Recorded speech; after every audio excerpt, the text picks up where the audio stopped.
place, with Houston now only 3.5 games back. Last night in the NBA, the New York Knicks swept the Cleveland Cavaliers after their 130-93 win on the road.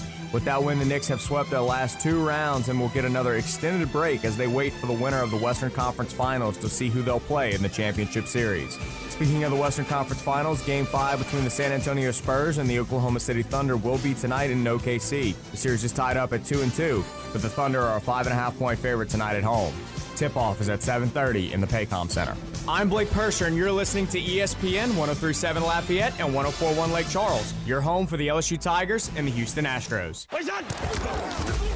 The 2-minute drill has been powered by B1 Bank. Visit b1bank.com to find a location near you. Dawson Iserloh prides himself on taking a deep dive to uncover all the relevant data about the sports and sports teams he loves. And now he's sharing all those facts inside his big brain with all of you. Here is the LohDown with D-Loh on ESPN 103.7 Lafayette and 104.1 Lake Charles, Southwest Louisiana's sports station. It is the LohDown, ESPN 103.7 in Lafayette, 104.1 in Lake Charles. Anywhere you are with the ESPN Southwest Louisiana mobile app, and, of course, live on YouTube as well. We got that rolling a few weeks ago, so if you're still hearing the news there, you want to check us out on YouTube, it's free, of course, and it is a video component as well. We are on video in addition to audio, so I think it's great. I've had a lot of friends reach out and say it's something they can just put on the screen in the background at the laptop while they're getting some work done at the office. And so, yeah, that is available to you as well. It is a huge week on the show here. I haven't been on the airwaves since Thursday because we had, Cubs baseball. I was out of town as well, and then we had the Memorial Day holiday. So, boy, have we missed a lot since then, right? Basically, in the world of college baseball, everything finally got settled in. It's a great week for me because, as I've told you before on this show, college baseball regional weekend is one of my favorite weekends of the entire year. I put it right up there as far as sporting weekends, right? I put it right up there with the first round of the NCAA basketball tournament. I put it right up there with the Masters, the U.S. Open, like the biggest golf tournaments of the year. I put it right up there with the Super Bowl weekend, which I think is also really special in its own right. All the lead up, all the hype, and then, of course, the game happening on Sunday. Volume-wise, and for me, like college baseball is a sport I actually like as a whole more than college basketball. It beats all of it because you get so much action. There's still, it's got more widespread interest than like the regular season, but it still feels like it's like a unique group of people that are all locked in on it and maybe have been locked in on it all year, right? So you feel, at least for me, I feel like I've got a little bit more skin in the game, I guess, just because of all the hours I put in throughout the regular season. It's just awesome. And there's so many games going on across the country, 16 different sites, all the different home field advantages. Then the games that don't involve the home teams, I could go on and on why I love it so much. But that is what this week is. So, as you might expect, also given that a bunch of other sports for us have wound down, we've got the NBA Finals coming up. Obviously, the Western Conference Finals still have a whole lot to left be decided, but we're going to talk a lot about regionals this week. We got the Cajuns. We know their destination. They're headed to Starkville. We'll talk about that. We'll talk about really, though, what it took to get there, because after I signed off Thursday, the wild ride only continued in the tournament. They went to Troy. They came back. Just a whole lot of stuff. So today we'll talk a lot about the regionals. We'll talk a lot about the Cajuns and their path. They are the only team in the state of Louisiana that is going to be playing in an NCAA regional.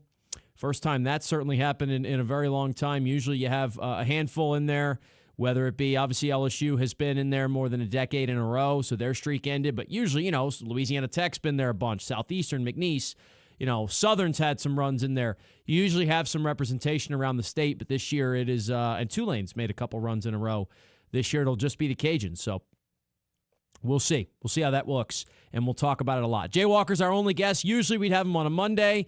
We push him back to Tuesday because of the Memorial Day holiday. We'll talk to him about the crazy run, like just all the logistics of not Hoover, but Montgomery and then Troy and then going back and forth and all that stuff that was going on, the journey and now the opportunity in front of them.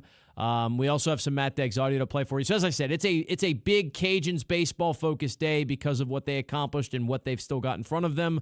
The Astros had a wild weekend, one of the best weekends the Astros have had in all season. It might have been the best weekend they've had all season. So we'll talk about that, a little historical context. We've got some Pelicans news. They have announced Jamal Mosley this afternoon. We started to hear from him. I saw some quotes rolling in there. So we'll just bounce around a bit. But as I mentioned, we'll focus a lot of our time today and throughout the week on college baseball regionals with an extra emphasis on the Raging Cajuns. But it'll be a fun week around here. So appreciate you for joining us. Of course, you can give us a call on the ESPN hotline, 337-706-0111. First hour will be a good time for that. But right now, we'll start by taking a look back at the Sun Belt Tournament and how wild it was on Locked In.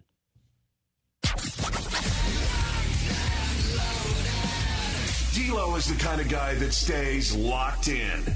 On what? Well, that depends on the night.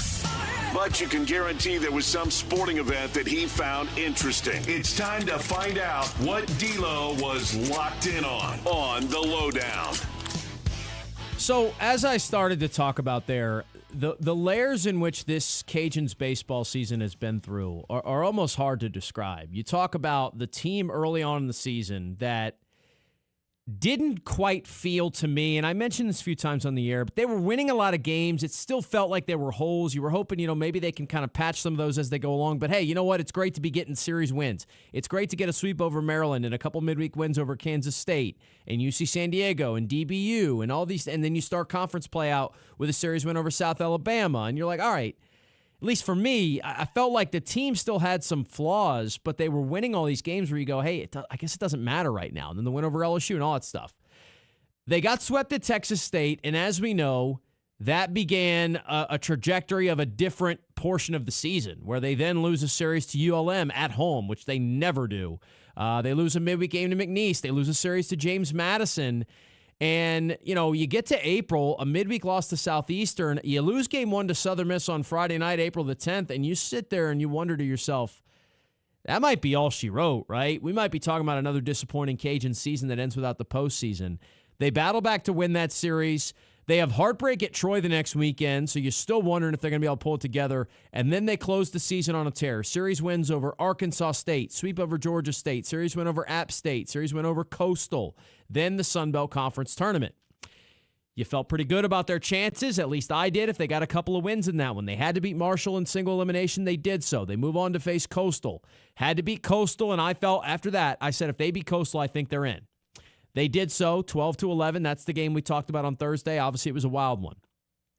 This team, after that game, I felt like they were in, but then all of a sudden you start looking around the country and you get a bid steal here, a bid stolen there. The RPI is still fluctuating. Texas State beats the Cajuns. Heartbreaking loss for UL. They fall 4-3 on Thursday night. We didn't get to talk about that one on this show. So you're sitting there wondering to yourself, have they done enough? And I certainly wondered it. So I and a lot of you I know were following along with my tweets over the weekend. So I said, hey, you know what? I'll feel better if they just get one more, right? And they do it. They beat Coastal again. That game, by the way, is the first of which that had to be played in Troy because weather happens. They have the field, but it's a real field, so they're trying to work on getting that done. Troy goes, hey, it's only an hour away. We can get the field ready. You can get 2 games going at once. So they travel an hour and a half trip, whatever it is, back and forth multiple different times. They play Friday night's game against Coastal. They win it. They have to beat Texas State twice now on Saturday. They beat them at 10 a.m., back at Troy again. There was conversation that evening. They were originally supposed to play the games back-to-back. Then the weather's coming through. They go, hey, go back to the hotel. We'll figure it out. Then they go, hey, we might play the game in Montgomery. We might play the game in Troy. We'll just kind of let y'all know. Eventually they go, yeah, we're going back to Troy. Get back on the bus. Go back to Troy. Beat them again. 7-4 this time. And now book their ticket to the Sun Belt Conference Championship game. So removing all doubt, allowing yourself, remember, my biggest fear was, hey, if you get put up head-to-head against Texas State and the committee evaluates that, and or Troy, who both had advantages in you head-to-head, would that be the difference? Well, beating them twice in a row in the same day, eliminating them and moving on to the championship game, you're like, all right, we don't have to worry about any of that stuff anymore. Get to the championship game, And ironically enough, it felt a lot like the last time the Cajuns had to make a deep run in the conference tournament, got the multiple wins over Coastal, remember, and then got an at-large bid. When they got to the championship game, that Southern Miss team was just the more well-rested team. They didn't have to go through the same level of adversity, which is, because they put themselves in a better spot, right? They've won more games throughout the season. They've been more consistent. Cajuns were down 11-2 in this game, and then they made it interesting. 5 runs in the ninth. You at least had to sit there and go, could it be possible? Get some extra runners on base, but ultimately they fall in that game 11-7. So that is where we are. That is the official caught up thing for the Cajuns. And obviously there was a bunch. I could spend probably a segment on each one of those games individually and all the things that happened within them. And Andrew Herman's legend growing more and him pitching incredibly well on one-day rest. And then going back to Herman in the championship game, which didn't work out tremendously well, but I can understand why Coach Deggs did it. Mark Collins returning, giving you a boost.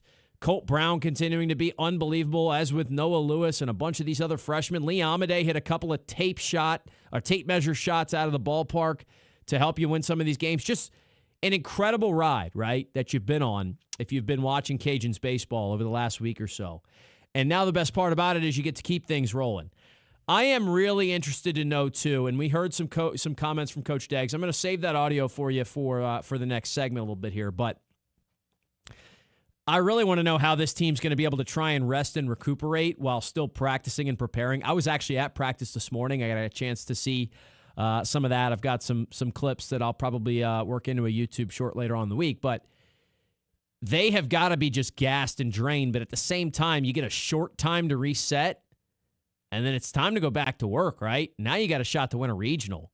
And the draw is not worst case scenario by any means, in my opinion. So, they really do have an opportunity there. I want to hold off. I want to get into this whole regional and everything about it, like what the pros, what the cons, what the matchups look like. But I want to hold that for the next segment because we're going to play some Matt Deggs audio. We're going to do that a little bit. So just kind of continuing and putting a bow on what they did in the Sun Belt Conference tournament. This Cajuns team, who, by the way, if you go back to the series they played against Coastal Carolina, the national runner-ups a year ago, who just got their ace back. Cajuns saw him once. That was obviously in the series they played at Russo Park. But over a span of, how many days was it? 8 days, the Cajuns beat Coastal 4 times in 3 different ballparks. So you put that into perspective a little bit, how wild that is. And that obviously bolstered their resume significantly. In addition to that, in just the Sun Belt Conference tournament alone, they played 7 games over the course of 6 days. They won 5 games in a span of 5 days as well. Things you just don't hear, right? That's like a Major League Baseball type schedule, and as a matter of fact, it's more so because you had a doubleheader mixed in there as well, which was the day that was Saturday where they beat Texas State twice. So I do wonder a little bit, do they have enough time to reset and get gassed up and ready to roll this weekend? And I think the answer is probably yes, right? Let's remember, these are college kids. So you maybe even feel better about their chances to bounce back as opposed to like a major league team that goes through a grueling road trip and is trying to kind of keep things rolling throughout the season. It's not the same as playing that many basketball games in that many days, right? We've talked about that before in tournament settings with what the Sun Belt Gauntlet is in their tournament. So I don't have that many worries about it. It did cross my mind, though, and maybe the arms as well, like guys like Andrew Herman. But at the same time, Herm's kind of proven to you. He feels like he's got a rubber arm in some ways, and he's going to throw as much as is required. This is it for him, and he wants to go out with a bang. So let's take a break. We'll kind of let that settle a little bit. We'll move forward. That was the look back. We'll look forward on the other side of the break. We'll also hear from Matt Deggs. Obviously, he was made available at the selection show party type thing that the Cajuns held over at Pete's yesterday. So we've got audio from him, and I want to take a look at each one of these teams that the Cajuns may or may not run into while they're in Starkville. That's after the break here on the LohDown, ESPN Southwest Louisiana Sports Station. This is the LohDown with D-Loh, live on ESPN 103.7 Lafayette and 104.1 Lake Charles, Southwest Louisiana's sports station. Delta Media Corp is hiring immediately for a media account executive, and this could be what you're looking for. If you're somebody who wants a career change, it's fast-paced, radio, television, digital media. We do it all, and we're looking for a confident people person who enjoys building relationships with businesses and, of course, helping them grow.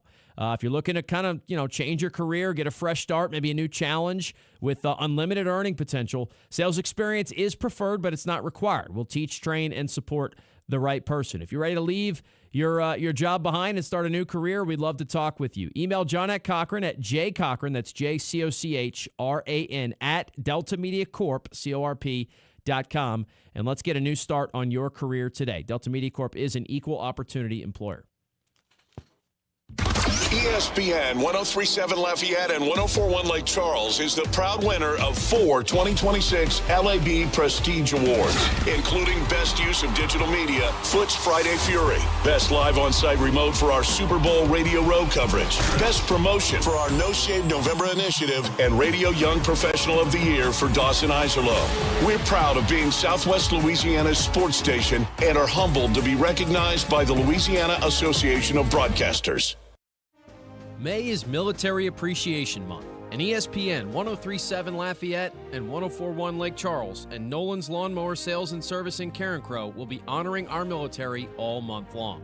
Nolan's is locally owned and supports our military community every day. We honor and salute because freedom isn't free. May is Military Appreciation Month, and we salute you. Powered by Nolan's Lawnmower Sales and Service in Carencro and ESPN 1037 Lafayette and 1041 Lake Charles. Hi, I'm Nancy Landry. No matter what part of our great state you call home, Louisiana's elections are an important part of who we are. In 2026, closed party primaries will change how some of those elections happen, so you'll want to know what to do. Keeping your registration current ensures you'll get the right party-based ballot. Remember, this change only applies to certain offices. To learn more, visit govote.com or download the GoVote app. Paid for by the Louisiana Secretary of State's office. Your Honor, I would like to introduce exhibit number 1. MeTV is America's #1 classic television network. There can only be one number 1, me. MeTV features over 60 of the greatest classic TV series each week. Go with the winner. Enjoy dramas, comedies, westerns, sci-fi, and more. You just watch me. Watch MeTV Acadiana on KLWB, over the air on Channel 50.1. Check your local cable listings for the channel in your area. MeTV is memorable entertainment television. We are the NFHS. That stands for the National Federation of State High School Associations. But really, what we stand for, together with the LHSAA, are the 110,000 high school sports students in Louisiana. And so we stand. We stand for the runners, soccer, and basketball players. We stand for their coaches, administrators, and officials. We stand for the swimmers, football players, and wrestlers. We stand for the golfers, softball, and volleyball players. We stand as the national leader and advocate for high school athletics and all who participate in them and make them possible. Because it is our purpose to ensure that high school students get to play, perform, and compete together. To learn more about who we are and what we stand for, visit nfhs.org.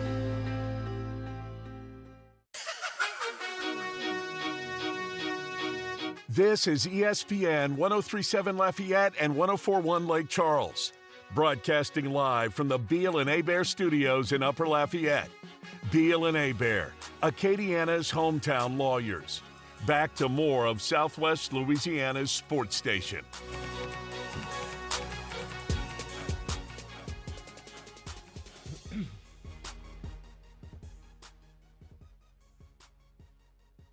It really was. It was sweet redemption because of just the depths that, we fell to after getting into the top 25 and the doubt and et cetera.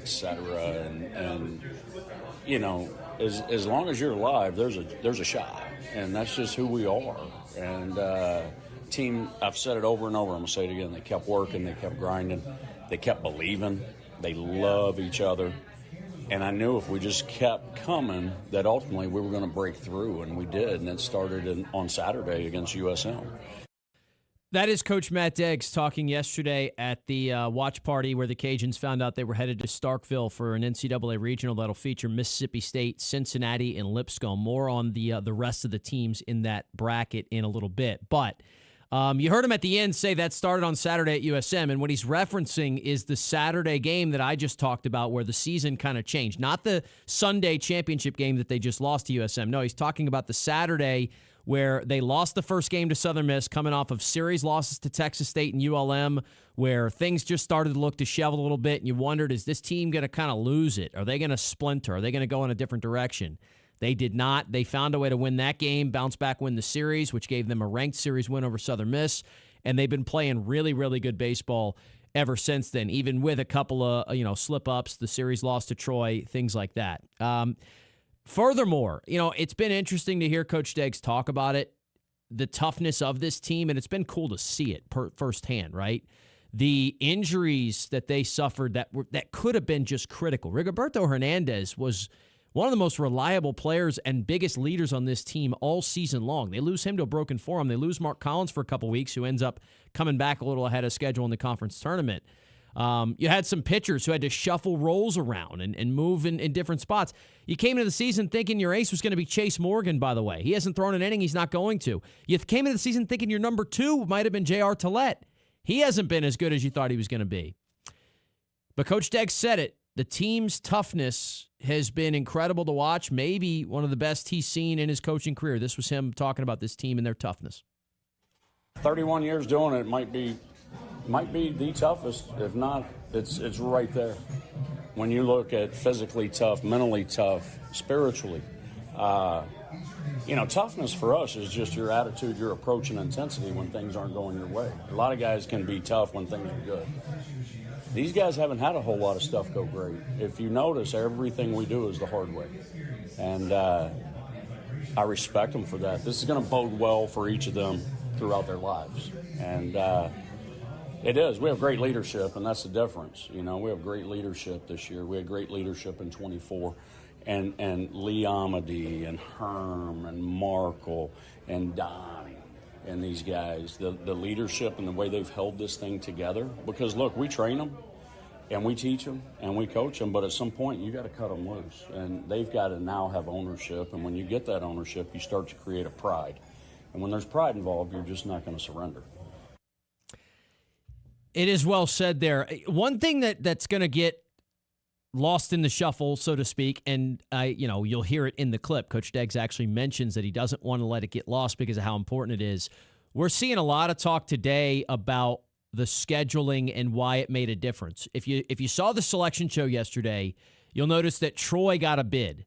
Troy's record's not great. It's 32-29, but they played the toughest non-conference strength of schedule in the country. Right? They played a murderer's row. They went out and challenged themselves on purpose repeatedly.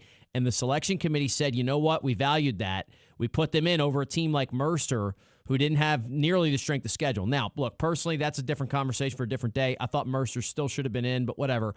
Won't talk about that part of it right now because it would take too long to describe. The point is, UL put themselves, now they weren't on the bubble the way Troy was because they won a bunch of those games late. But the schedule they put together, playing the Kansas States and the DBUs of the world throughout the season, Missouri State to start the year, who ends up being a tournament team as well, that helped them. And he gave a ton of credit to Seth Thibodeau, Anthony Babineau, who are 2 assistant coaches on this staff that also handle a majority of the scheduling things with help from Coach Deggs and company. This was him on that scheduling process and how much credit he gives to the guys who help him put it together. Another big factor in this that'll get lost, and I don't want it to, is the job that Coach Tibb and Bab do putting our schedule together. 38 strength of schedule, and we go do a really good job of it. There's 20-plus teams, around 20, that have a better Q1, Q2 record than us. We've got 18 wins in that. And, I could argue here for a 2 seed, but it starts with the scheduling. 38 strength of schedule, 33 RPI. Those coaches, Tibb, Bab, did an incredible job putting that together, and we still played 34 home games. There's a formula to that, and then you credit the boys for going out and winning games. And that's that right there, and our run at the end is what helped put us in the. He's exactly correct, and I think it's a great point. Putting that schedule together that UL did while being able to still play that many home games, right? So when teams like LSU and Georgia and Auburn put together their schedules, we've talked about this before, they don't really have to worry about putting together a bunch of RPI boosters at the beginning of the season because the SEC is going to bring that up for them anyway because they're going to play however many conference series it is against teams that all have an RPI in the top 70 or 80 unless you're Missouri or South Carolina. Sorry, guys.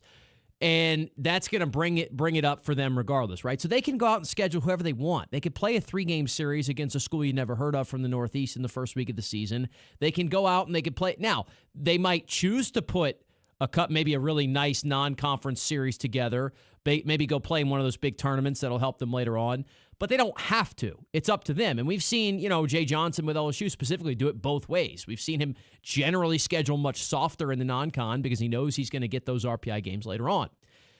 Teams like UL don't get quite that luxury, right? Because they play a handful of Sun Belt. Now, the Sun Belt was better maybe than it's ever been. They got a record number of bids. They got 5 teams in the conference, in the tournament this year. But you're still going to play a couple of series throughout conference play that are going to drag that RPI down. Doing it with home games is tough, though, because the way the RPI structure right now, and I have heard some conversation about maybe changing this in the future, you get way more credit for winning games on the road than you do for winning games at home. And even a neutral site is better than home, but yet worse than on the road. So you got to play really, really good teams at home if you still want an RPI boost the way you get playing on the road. And I saw Troy talk about they used to want to play 30 to 35 home games. Now they only sit there about 26 home games every year because they try to go on the road and get those RPI boosters. So I know this is getting into the nitty-gritty of it. I just thought it was cool that he referenced it, and it is really kind of important that the Cajuns managed to put together that good of a non-conference schedule while still giving one of the best fan bases in the country that leads top 25 in the nation in attendance every year, giving them a ton of games to go to, right? Giving us a bunch of games in the area. So I thought that was cool as well. The last one I wanted to play for you here as far as Matt Deggs is concerned, one of the best ballparks in the country, Dudy Noble Field in Starkville. They have obviously done all the expansions and the incredible stuff they've done in the outfield, the apartment complexes that overlook it, everything like that. Coach Deggs is familiar with it from his time in the SEC, and he talked about it. Well, I've done them all pretty much, and I'd say it's right near the top. It's unbelievable. Having coached at A&M, having coached at Arkansas, and made all the stops in between, it's right near the top. It's an unbelievably passionate fan base, and congrats to those guys and for getting that done and getting a host, and it should be a great regional. We're going to have to actually take a break here before I get into talking about these other 3 teams in the regional, so we'll do that after the timeout. But the last thing I'll say there, it will be interesting to note what the travel's going to look like for this tournament. Obviously, Mississippi State is the home team. They're the host team. They're going to have the majority of the fans in the games that they play in. But I already know of a lot of Cajuns fans that are making the trip, right? And this is a fan base that travels well. Of course, Cajuns baseball, and they get excited. And there was a good contingency of Cajuns fans at A&M, and there was a good contingency of them. Maybe not quite as many that went to Miami the year before that. Starkville's not it's not an impossible drive. It's about the same distance away as College Station. So there's going to be some Cajuns fans there. And, I don't want to speak for the Cincinnati Bearcat baseball fan base, but I don't think they're going to bring nearly as many people as UL is, to be honest with you. And so I wonder if you can have that kind of home field advantage. It's not going to be massive, right? You're not going to pack the stadium with red. But when you play the opening game against Cincinnati, you should have that advantage. I don't think Lipscomb's going to bring a ton of people either, although I could be wrong there. But, in the games not against Mississippi State, which the Cajuns would probably love to see them at some point because you figure they're going to be in the winner's bracket, you might have at least a little bit of bring your own energy type of deal, right? Where you get some UL fans in the building. And we'll see. It's always interesting, too, who the host team kind of decides to rock with. Because I know when they went to A&M, the host team was A&M fans were yeah, we're rooting for you guys because we hate Texas. And so they kind of got on the bandwagon there. So that was a fun little dynamic. I don't know if you quite have that with Cincinnati. It's not like it's some sort of rivalry with them in Mississippi State, but interesting thought as well. So let's go ahead. We'll continue our just UL-focused regional preview here in the first hour of the show today. We'll take a timeout. We'll take a look at the other 3 teams. Though we know one for sure that they're going to run into. That's Cincinnati. We know they're going to play one of Mississippi State and Lipscomb. So let's talk about all 3 of those teams, their strengths, their weaknesses, and my first reactions, first instincts about what the matchups look like. That's next here on the LohDown. This is the LohDown with D-Loh. Live on ESPN 1037 Lafayette and 1041 Lake Charles, Southwest Louisiana's sports station. Our friends over at Small Sliders of Lafayette have got something really exciting that they are going to be putting together. It's happening this Friday night. It's Cars and Bikes Meet at Smalls. It'll be Friday, May the 29th, 8 p.m. to 11 p.m. Everyone who attends will get 10% off their purchases from Small Sliders. They're welcoming cars and bikes. There'll be music, food and drinks, great people and great vibes. So check it out. It's going to be a cool event there Friday night at Small Sliders. Imperial Customs Garage is putting it on, and they're using the Small Sliders location there. So make sure to check it out and enjoy it. It should be a great time. I might swing by there myself. That's Small Sliders, Friday night, 8 p.m. to 11 p.m., May the 29th. It is their location, by the way. I want to make sure I get it clear which location it was. It is the one on Ambassador Caffrey. So there you have it, Small Sliders of Lafayette. This game isn't fun. This game is a war. It's time for the 2-minute drill. Hurry it up, hurry it up, hurry it up. Powered by B1 Bank. Visit b1bank.com to find a location near you. Come on, let's go, you guys. Get in here, we got to go fast now. The college baseball regionals are set, and the Louisiana Raging Cajuns are heading to the Starkville Regional, hosted by Mississippi State. Joining the Cajuns and the Bulldogs are Lipscomb and Cincinnati. Lipscomb and Mississippi State will open up the regional at 1 p.m. on Friday. Then the Cajuns and the Bearcats will get the late game at 6 p.m. that evening. The winner of the Starkville Regional will face the winner of the Athens Regional, hosted by Georgia, next weekend in the Supers. The Houston Astros no-hit the Texas Rangers last night en route to a 9-0 victory. Tetsuya Imai went 6 innings in the combined no-hitter with 4 walks and 2 Ks. Game 2 of the series will be tonight, and it'll be Jason Alexander versus Jack Leiter. First pitch is at 7:05 p.m., and you can listen to it on News Talk 98.5 FM and 1520 AM.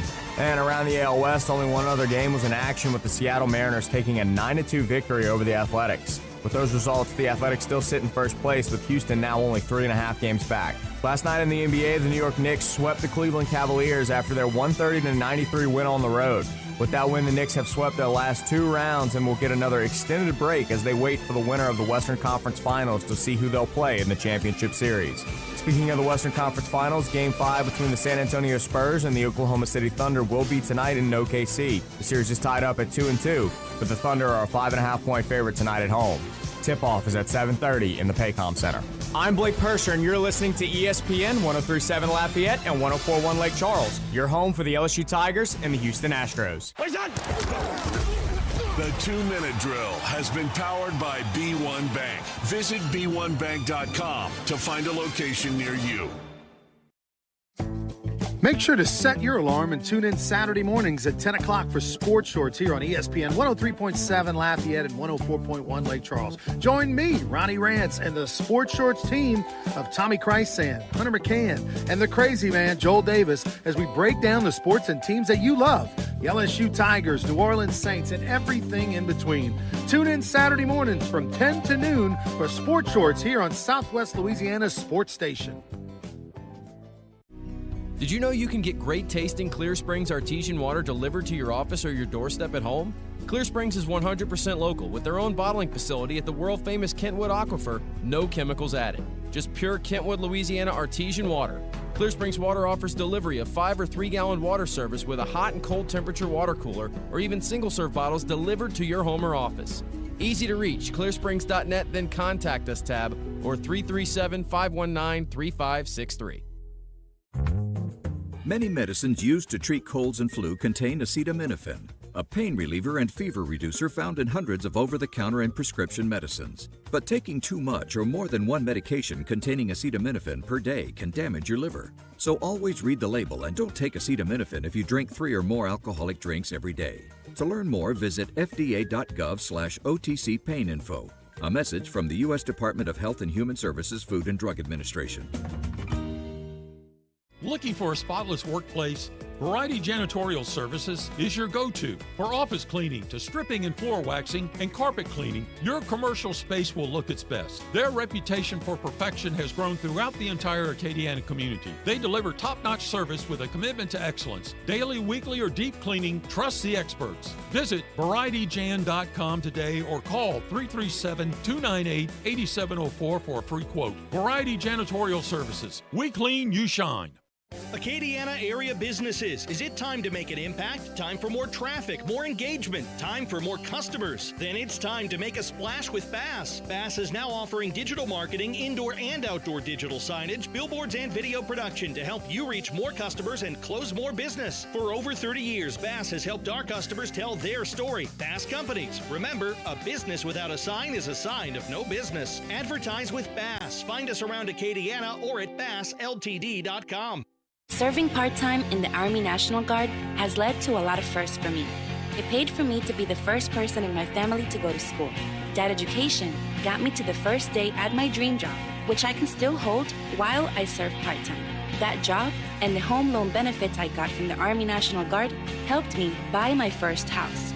I also know that I will be one of the first to respond if my community ever needs me. Sponsored by the Louisiana Army National Guard. Aired by the Louisiana Association of Broadcasters and this station.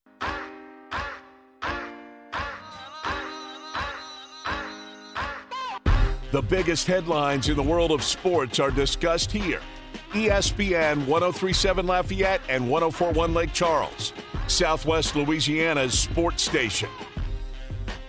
All right, the LohDown returns. The first hour of the show here has basically been dedicated to previewing the Starkville Regional and talking about UL's path and how they've gotten there. We're going to talk a lot about that tournament throughout the week, and we'll talk about the big picture bracket as well.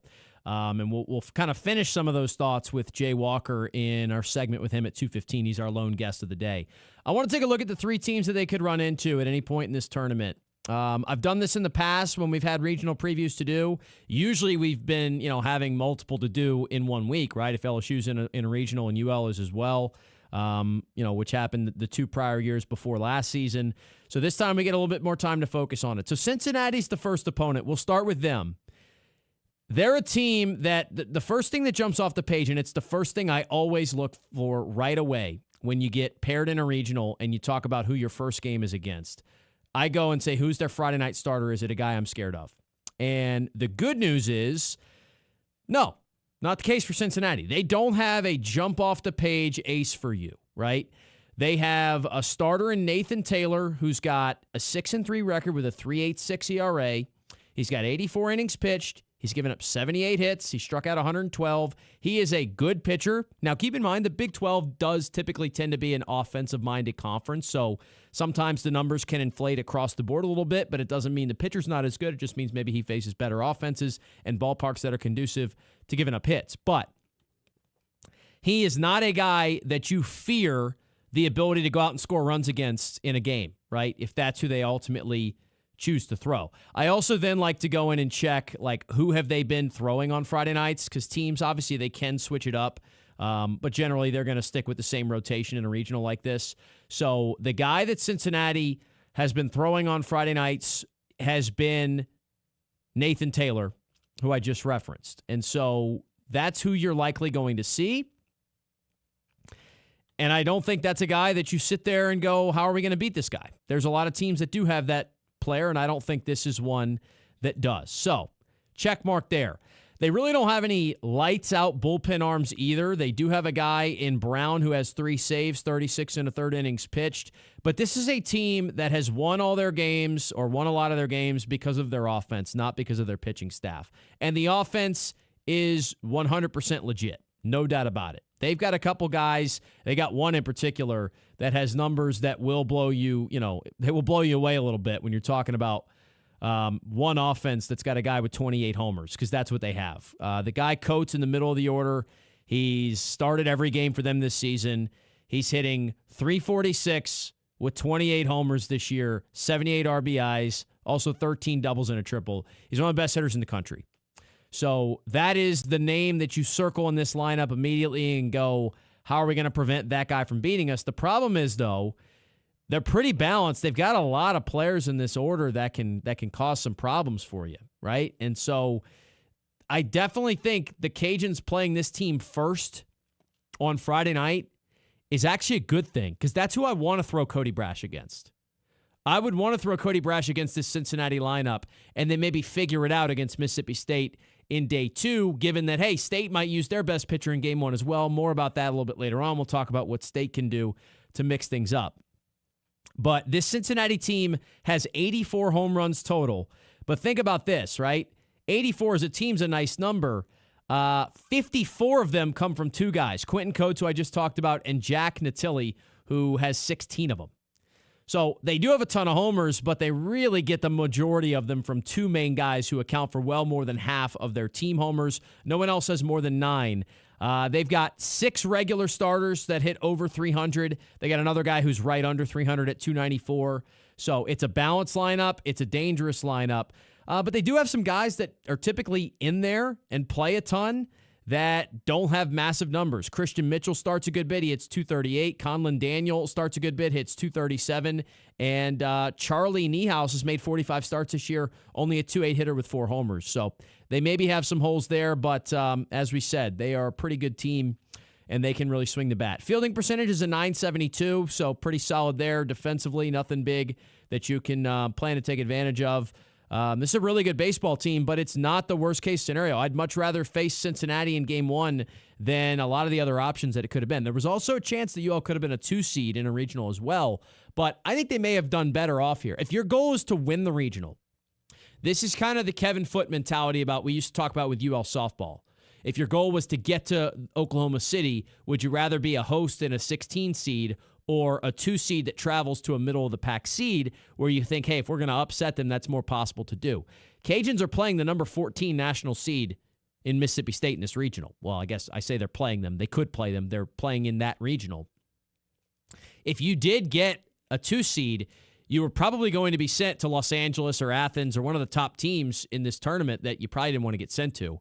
So maybe a silver lining there of this whole deal. Mississippi State is the host team. We'll talk about them a little bit. We won't go as in-depth because, look, there is a chance the Cajuns don't face them. If you thought Cincinnati had a lot of power, Mississippi State's got more. 106 homers as a team. They've got 20 from Ace Reese. He is the name you're going to circle here. Ace Reese is a tremendous player. He's got a big league future. 69 driven in. He's going to sit right in the middle of that order. He has started every game for the Bulldogs this season. Their starting rotation does have the guy that you don't want to face, and that is Tomas Valencias. LSU saw him. They actually had success against him. It will be interesting to see if Mississippi State chooses to use him against Lipscomb. They played Lipscomb in a 3-game series in non-conference play. Just kind of a coincidence that happened. They swept that series. They won the finale of it 26-0. So I don't know for sure how much respect the Bulldogs are going to give to Lipscomb. We've been through this before, right? Jay Johnson had Paul Skeens, and he used him in Game 1 of a regional against a Tulane team that wasn't very good, just got hot and won the American Conference Championship, right? He said, I'm not messing with my guy. I'm throwing him on Friday. I don't care. We'll figure out the rest later.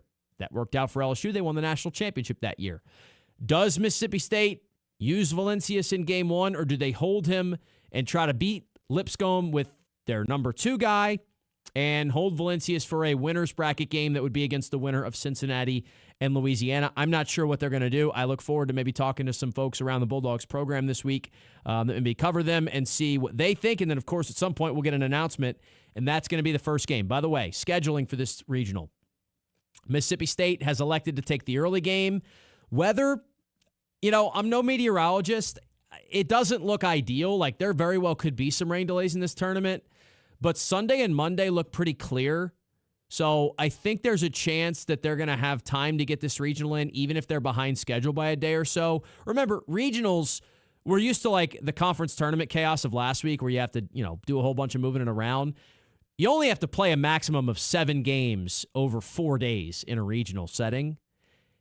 It's very possible to get those games in even if you're impacted by rain. But what State does by taking the early game is they lessen the chances that they get pushed to a later day.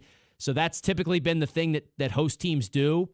You do lose something by taking the early game, right? You're not going to get a super rowdy, fired up, packed house in that stadium, but I imagine there's plenty of folks around Starkville that'll take an early day on Friday and get out to the ballpark for an afternoon first pitch. So it's a Bulldogs team that I think can pitch it better than Cincinnati can, certainly. They have a little bit more top-end power. They are the host team for a reason, but they did close the season struggling a little bit. Lost their last handful of SEC series and then had a quick exit in Hoover. So interesting to note that they're not quite playing their best baseball of the year heading into the postseason. We'll close telling you a little bit about Lipscomb. This is a team that went 29-24. They were 19-11 in conference play. Obviously, they play in a smaller league, but they got hot. They won the conference tournament. They are not one of the scariest 4 seeds in this field. I also, reminder of the way I look at regionals. Some people want to take, and there's a popular metric that people are looking at right now. It's average. You take the average RPI of the 4 teams in the field, and then you rank them, and the lowest average RPI is, in theory, the toughest regionals. I agree with that, but sometimes what that doesn't take into account for is an outlier of an RPI team that's maybe a weak 4 seed. And when I look through this, if I was a host team trying to find a way to win a regional, playing a team that got in as a 4 seed as an automatic qualifier and is not likely going to challenge me too significantly, I think I value more than having weaker, quote-unquote, 2 and 3 seeds. Because the way I view it, in this tournament, like if anybody who saw Louisiana in their bracket as a 3 seed is going to immediately go, hey, that's a good program. We know about the Cajuns. We know we got to play well to beat them, right? And obviously any 2 seed, anybody who's ranked near or right on the edge of the top 25 is going to get that same respect as well. You know you're going to have to battle in games 2 and 3 of a regional. But if I can get a team that I feel really, really confident in I'm going to beat in game 1 as a host team and maybe don't even have to throw my ace, I think that gives you way more bullets in the chamber, so to speak, for the rest of the weekend. So Lipscomb is not all the way in that category. You can't overlook them. They do have really good offensive numbers. They've swing the bats well. They have a 292 team average, but they're definitely not like one of those super scary, like Oral Roberts type 4 seeds where you go, hey, how in the world was this team a 4 seed that we looked at a few years ago, and they obviously made it all the way to Omaha, or even like a Murray State last year. They got one guy with double-digit homers in Jordan Thomas. They've only hit 32 as a team, so they do not use the power quite like the other 2 in this regional. They do like to steal a lot of bases. They've stolen 73 of them this season. They've got one guy out of the bullpen who is their lights-out closer, Caleb Cantola. He has 9 saves over 16 appearances, a 1.69 ERA, so they're looking to get the ball in his hands late in games. Starting pitching-wise, though, they've used a ton of different starters throughout the year. They only have one guy who's consistently been in the rotation from the beginning of the season. That is Alexander Linus. He's thrown 75 innings, and he's got a 5.40 ERA. So this is a team that Mississippi State is going to look to take advantage of early in the tournament. But certainly, look, if you fall asleep against them and they put the bats together, they could score some runs on you and send you home if you're not ready for them in your matchup. So there you have it. That's a little bit on each of these 3 teams that the Cajuns could see: Cincinnati, Mississippi State, and Lipscomb. Obviously, they definitely will see Cincinnati to start the regional. Who knows what happens after that? We'll take a look at that full schedule and give you the actual times and all that stuff a little bit later on in the week as it goes. But just know this, the Cajuns and Bearcats will play at 6 o'clock on Friday night, weather permitting, ESPN+. The early game between Mississippi State and Lipscomb is, I believe, a 1 p.m. first pitch. So we'll be able to be kind of keeping track of that game while our show's going on Friday. Should be a fun build-up to what we expect to be a really fun weekend of regional play. All right, we're going to take a timeout. That was a whole lot of college baseball for you, a whole lot of Cajuns in the regionals. I want to take a break from that for the next 2 segments. When we come back, I will at least unveil to you the poll question of the day, but then I want to talk about Kyle Busch, who tragically passed away last week, late in the week. The NASCAR Cup Series went on. They raced at Charlotte. Just want to give some thoughts on, to me, what was one of the more stunning athlete deaths of my lifetime. Just put it like that. We'll talk about it after the break. It's LohDown.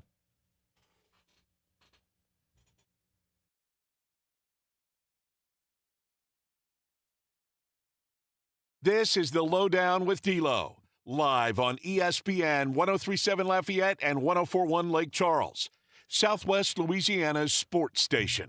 May is Military Appreciation Month, and Nolan's Lawnmower Sales and Service off I-49 in Karen Crow are honoring military all month long, along with the help here from ESPN Southwest Louisiana. Nolan's Lawnmower Sales and Service owners Stacy and Dawn Benwell want to take this opportunity to recognize all of our current service members, veterans, and families. Of course, Perhaps even more so given that yesterday was Memorial Day. Nolan's takes pride in honoring all military personnel and first responders with special discounts on their zero-turn mowers.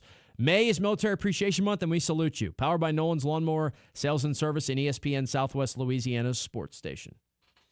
ESPN 103.7 Lafayette and 104.1 Lake Charles is your home for the Houston Astros. And the Astros stun the Mariners. Hunter Brown, Yordan Alvarez, and the rest of the Astros are looking to get back to the postseason. You can listen to every pitch, hit, and thrilling victory of the Houston Astros. Incredible! As Robert Ford and Steve Sparks will be on the call. Tune in this season for live Astros baseball on Southwest Louisiana's sports station. It's the Cajun Heartland State Fair.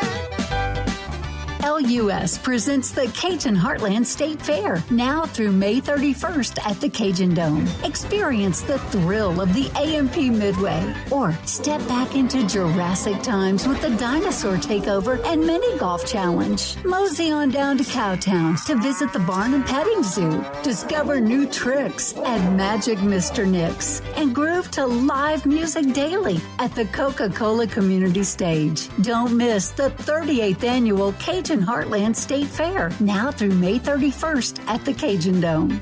For fair hours, tickets, and more information, visit CajunDome.com. The Cajun Heartland State Fair. Go, go, go, go. Fun, fun. Fun, go, go, go, go.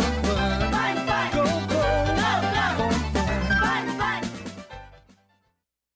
It's May, and spring is finally here. A time of growth, renewal, and hope. And what better time to kick off Mental Health Awareness Month? Johnwell Therapeutic Services are proud to highlight May as National Mental Health Month. Remember, it's okay to ask for help. Reach out to a friend, family member, or professional if you need support. It's okay to take things one step at a time. You're not alone. Johnwell Therapeutic Services, proud supporters of National Mental Health Month. Attention first responders, police officers, firefighters, military and former military personnel. If you have an acre or more of grass to cut, Skag Zero-Turn Mowers would like to thank you by offering you a special discount with their Simply the Brave First Responders program. Save big money on the industry's top-rated zero-turn mower at Nolan's Lawnmower in Carencro. Nolan's can offer well-qualified buyers 0% financing for 48 months. Come by Nolan's Lawnmower at 3547 Northwest Evangeline Thruway and check out the full line of Skag Zero-Turn Lawnmowers. Oh, look who's here. Everybody Loves Raymond is on MeTV. Who told you that? Raymond! America's #1 classic TV network. Nothing even comes close. Enjoy 2 back-to-back episodes every weeknight. We're doing it twice. Watch Everybody Loves Raymond. Yeah, it's all about you, Raymond. Weeknights starting at 8 on MeTV. Watch MeTV Acadiana on KLWB, over the air on channel 50.1. Check your local cable listings for the channel in your area. You're listening to the 2026 LAB Award winner for Radio Young Professional of the Year, Dawson Iserloh, the host of the LohDown with D-Loh on ESPN 103.7 Lafayette and 104.1 Lake Charles, Southwest Louisiana's sports station. Our poll question of the day is asking what you think of the draw for the Cajuns with the Starkville Regional. We'll talk about that a little bit later on. Obviously, I've already kind of been giving my thoughts on it throughout the first hour with the breakdown of the regional, who the teams are that are in it, the audio from Coach Deggs, things of that nature. I did want to close the first hour just talking a little bit about Kyle Busch's passing. So this happened late in the week. Obviously, as I mentioned, didn't have a show on Friday. Kyle Busch passed away. We found out now that it was pneumonia and it turned into some other things. And, basically like a really short amount of time this went. I mean, this guy was racing in NASCAR races a week and a half ago. I mean, he raced in the All-Star race at Dover and he passed away 5 days later. There was, they raced at Watkins Glen the week before that. And, there was radio communication of him basically telling NASCAR that he needed access to a doctor right when the race ended because he was not feeling well in the car. He finished the race out and got medical attention. And so, the point is, like, this came mostly out of nowhere. And, the NASCAR world lost a living legend, might be a strong term, but I don't know, man. Kyle, no doubt that he is. He's a multi-time Cup Series champion. But more than that, he's one of the biggest personalities the sport has ever seen. And look, I've not been the biggest fan of Kyle Busch throughout his racing career. And, for those of you who don't know, I do host a NASCAR podcast on this, on our YouTube channel. And I'll have an episode talking more about this later on in the week. But, people wear T-shirts with a specific phrase that expresses how they feel about Kyle Busch at racetracks, man. Like, he has been a villain in the sport in a lot of ways for a long time. But at the same time, he's also been incredibly good for the sport. He has raised the level of awareness. I know a lot of people who, have reached out to me this week and gone like, what's going on with this Kyle Busch story? Like, he died? Like, what happened? Because he's a name that people know even if they're not fans of the sport, right? He's not quite at a Dale Earnhardt level, but I said it the other day, and I still think this holds true for me. For me, it is the most shocking sports-related death since Kobe Bryant. Because of, same thing. Obviously, Kobe, there was no sort of illness and lead up to it. It was a tragic accident in a helicopter, a plane. So that's kind of how this was for Kyle Busch. The guy was actively racing, and he was, about to race at Charlotte. So it's just been a really wild weekend. And again, it was awesome to see, unfortunately, it takes till someone passes to sometimes get these types of responses. But all the drivers who come out and go, hey, man, yeah, maybe Kyle wasn't the most popular guy for everybody at all times. But, at the core of it, he was a good dude. And here's some of my memories with him. And here's some of the things that I loved about him. And so you hear a lot of those stories. I thought NASCAR did do an unbelievable job with the tribute at the racetrack. Samantha Busch, Kyle's wife, Brexton, his kid. He's got 2 kids, actually. Everybody was there. NASCAR kind of basically said, hey, we got your back. Like, this is your family, because this is an incredibly difficult thing to do. Kurt Busch is also, a former NASCAR driver who is obviously greatly affected by this. The Busch brothers, I think for a lot of people, knew who they were. They're from Las Vegas. They've made themselves incredible careers. It was just a very strange weekend. And last night, too, I think I had that realization again. The race is wrapping up, and Daniel Suarez won. It was a little bit rain-shortened, but Suarez won, and he raced for Kyle Busch's team in the past. So he gave a great tribute to Kyle, and it was like, man, he's really gone. That is crazy to think about. So certainly thoughts with the Busch family. Incredibly sad story that Kyle Busch passed, and just very unique the way that NASCAR remembered him over the weekend. So shout out to them for that. And as I said, I'll give more about that on 4 Tire Change. But that'll do it for the first hour of the show here. We still got a lot coming up. Jay Walker's going to join us at 2:15. Stick around. It's a Tuesday edition of the LohDown here on ESPN, Southwest Louisiana Sports Station.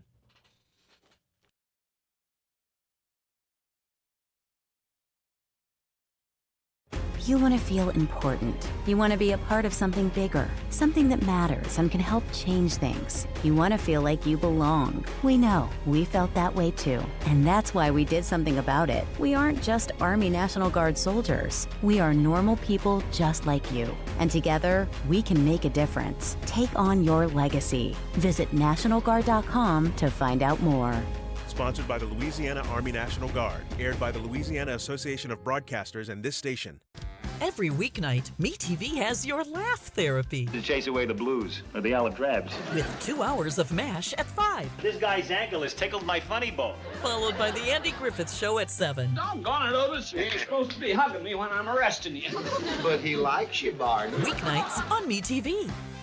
Watch Meet TV Acadiana on KLWB, over the air on Channel 50.1. Check your local cable listings for the channel in your area. School sports are played by humans, coached by humans, and officiated by humans. So the next time you're sitting in the stands at a school athletic event, please remember this and maintain your humanity, especially when it comes to judging and critiquing athletes, coaches, and officials. Please show your fellow humans some respect. They'll appreciate your empathy. This message presented by the LHSAA and the Louisiana High School Athletic Directors Association. Many medicines used to treat colds and flu contain acetaminophen, a pain reliever and fever reducer found in hundreds of over-the-counter and prescription medicines. But taking too much or more than one medication containing acetaminophen per day can damage your liver. So always read the label and don't take acetaminophen if you drink 3 or more alcoholic drinks every day. To learn more, visit fda.gov/OTC pain info. A message from the U.S. Department of Health and Human Services Food and Drug Administration. Live from Upper Lafayette, this is ESPN 1037 KLWB Carencro Lafayette, KLCJ-FM Oak Grove Lake Charles 1041, a Delta Media station. Conference finals continuing tonight. It'll be the Thunder hosting the Spurs with the series tied at 2 games apiece. You can hear tonight's game on ESPN Radio with coverage getting underway at 8 Eastern and tip-off set for 8:30 Eastern. The winner of the West will face the Knicks in the NBA Finals. New York finished off a sweep of Cleveland in the Eastern Conference Finals last night, and Jalen Brunson was asked why the Knicks have been so strong in closeout games this postseason. We've been playing hard, mixing a little luck as well. But I think most importantly, we're becoming focused. Just focus on one possession at a time and just playing hard for that possession and worrying about the future later.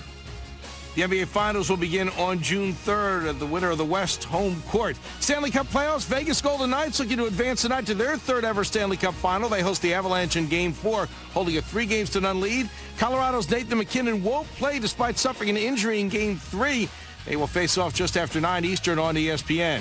In baseball, the Cubs have lost 9 in a row. They'll try to snap their losing skid tonight with a game against Pittsburgh. At the French Open of men's play, 60 to Daniel Medvedev upset in 5 sets. Hey, it's your resident Super Bowl champ Chris Candy coming up Wednesday as OTAs roll along. I'll tell you the one player who's hurting himself the most by not being at workouts. It's Unsportsmanlike, 6 a.m. Eastern, right here on ESPN Radio, ESPN2, and ESPNU.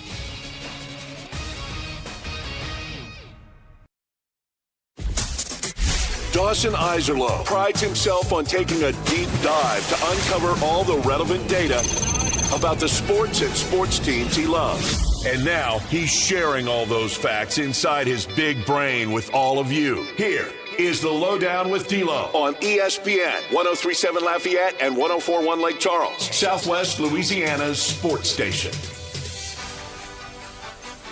It is the LohDown, ESPN 1037 in Lafayette, 1041 in Lake Charles, anywhere you are with ESPN Southwest Louisiana mobile app, and of course now coming at you live on YouTube as well, the ESPN_SWLA YouTube channel. We have a video component as well, so come join us over there. Drop a comment to let us know that you're with us on that platform. We got a lot to get to. We've already talked a ton of Cajuns in the regionals. We'll do that one more time when Jay Walker stops by at 2:15. Obviously, Jay had an eventful weekend, just as the team did, with all the trips back and forth. I mean, you may have even heard him. He was part of the ESPN Plus broadcast for the games, for one of the games that was at Troy, because of all the moving pieces there. So look forward to catching up with Jay and diving back into the Cajuns in just a little bit. I do want to take this segment, though, to talk about some other stuff that's happening in the world of sports. Go around the horn a little bit here, because there are other things going on. There's a whole lot of buzz today about the college football playoffs, so let's at least address it here. I don't want to spend a ton of time on it today because partly we've already done this conversation a lot. And, you know, when there's new information that's sure to happen, maybe we can revisit it again. But basically, there's a big fight happening right now between the SEC, I guess, and everybody else. The SEC wants to go to 16. Everybody else seemingly wants to go to more than that. 24 is the number that's most commonly thrown out. The Big Ten's leading the charge on that one. We know the Big Ten and the SEC are the two power brokers. They're making all the decisions. The Big 12 and the ACC like to pretend like they're right there in the same category. They're a step below, and then obviously everybody else gets lumped in and just has to basically cling to life and hope that they don't get left behind, and hope that the SEC and the Big Ten doesn't take their football and play somewhere else. I think a lot of it's gross, the amount of power that has been centralized and changed the sport that was existing for a long time in different ways. But anyway, let's not get back into that. Today, the SEC, all the coaches are being made available at their little league summit thing they're doing in the summer. And so you're getting all these quotes from different coaches about it.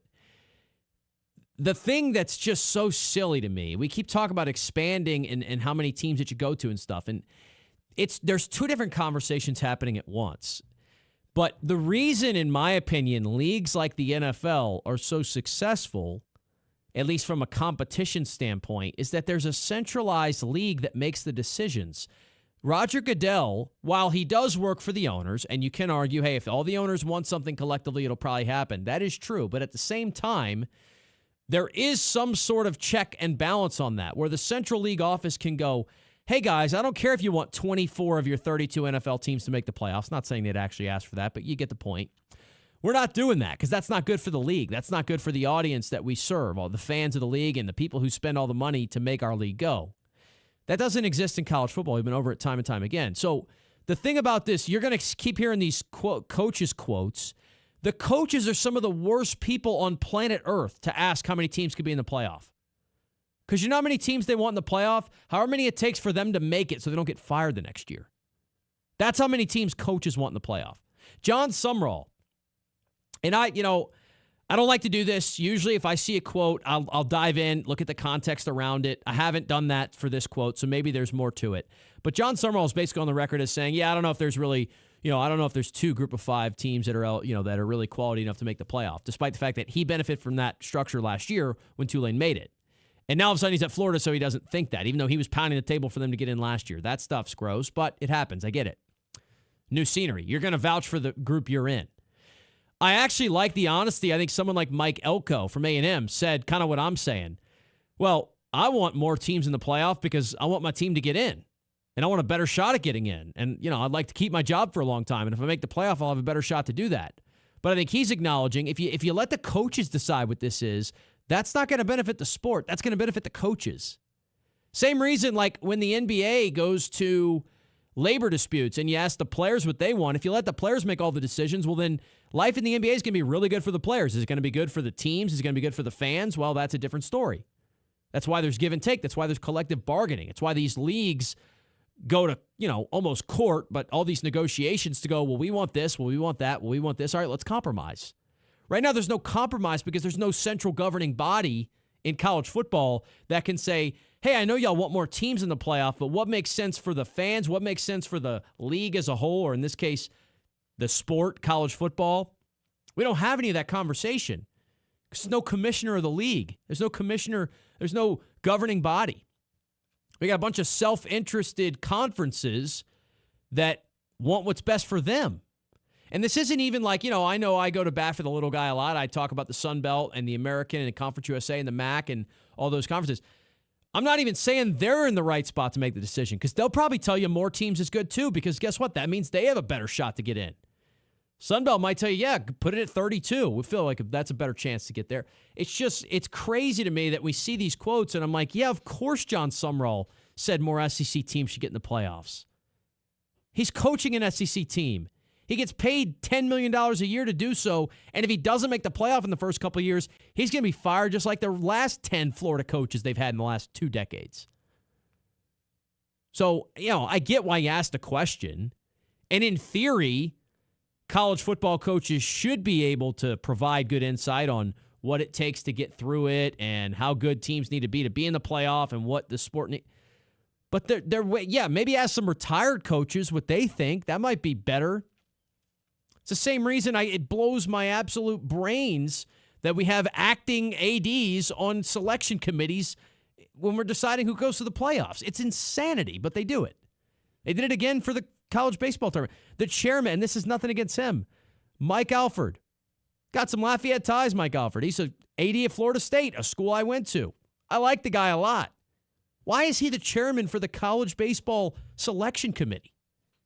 His team is one of the main ones that they're talking about, Florida State. And by the way, I'm not even suggesting that Florida State got, beneficial treatment because they were a 10 seed. They probably wanted a national seed. They didn't get it. So, but still, we can remove that if we have people who don't have active interests in the process at hand. Like, their literal jobs depend on it. Not even like, hey, well, the guy's a big fan of that school.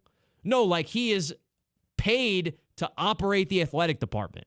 And then we're also giving him the power to decide who's in the playoffs. Why do we do it like this? Anyway, committees, they're a lot of fun. So, didn't even plan to do that rant, but that's off my chest. So, you're going to see a lot of conversation about the college football playoff on your timeline this week. So I thought I'd get ahead of it a little bit and at least throw in some of my thoughts as well. Another thing that happened today that I was pretty disappointed to see, I understand it too. And look, full disclosure, our buddy Micah Butel comes on the show every week. We've talked about it before. He works for Lamar. Like he's got significant ties with Lamar baseball, works with that program. So he even reached out to me and I asked him a couple questions about it and we clarified some stuff. But the Lamar head baseball coach, Will Davis, is taking the Houston job. Lamar got selected, well, not even selected. They earned an automatic bid when they won the Southland and beat McNeese last week, right? They're playing in a regional this weekend, and their head coach is leaving and going to Houston. And, Micah brought up to me, hey, man, it's actually better for Lamar because the portal opens on Monday, and so now they can get a jump on next year, and they can get their next coach hired, which sounds like it might be one of the guys on staff right now, and I get all that. So this is not a shot at Lamar at all. This is a shot at the calendar. Once again, we have this enough in football. I thought maybe, just maybe, we'd have it figured out in baseball by now, but clearly we don't. The transfer portal opens up on Monday. Next Monday, I guess. Right? The day after the regionals, I think. Why is that the case? So now these schools, Lamar's on a crazy run. Lamar's been knocking on the door for a long time, by the way. And they finally got it done. They're going to regionals. This should be one of the best, if not the best weeks in the history of Lamar baseball. And instead of that and going, hey, man, we're going to A&M. I can't wait to go try and win that regional, upset the Aggies and company. I think they got USC in that one as well. Instead of that, they got to talk about their coach leaving and who's the next head coach. And, is it going to be a distraction? And can we play well even without our coach there? Or is he still going to coach the team? Or is he going to leave? We have a Lane Kiffin situation going on here.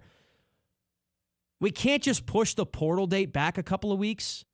Make it the day after Omaha starts. Because you know what? By the time you get to the College World Series, yeah, it happens. Schlossnagle happens. So coaches still change, teams, even if maybe they're going to Omaha or whatever. But it's going to be very rare.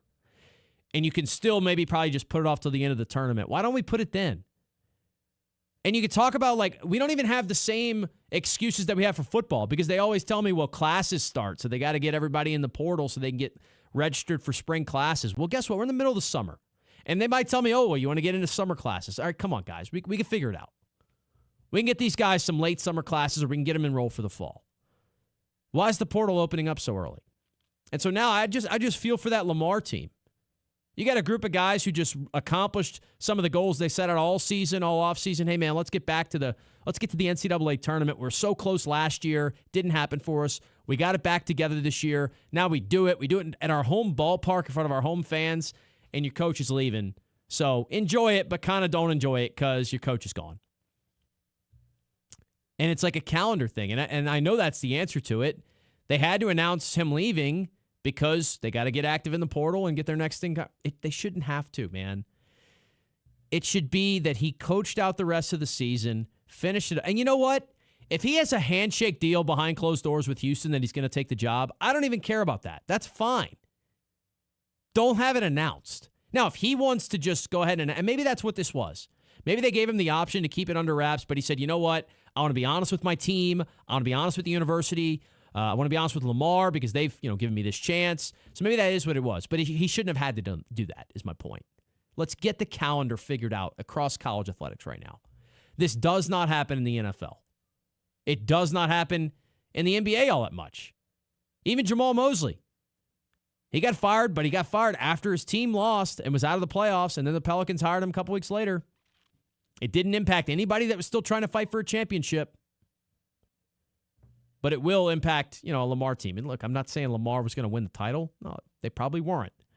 But they deserve better than that. All right, we'll take a timeout. When we return, we will stay on the topic of college baseball. We'll get back to Jay Walker, the voice of the Raging Cajuns. What an eventful week he had in Montgomery, and obviously a look ahead to what he's expecting to see in Starkville as well. It's the LohDown. This is the LohDown with D-Loh, live on ESPN 103.7 Lafayette and 104.1 Lake Charles, Southwest Louisiana's sports station.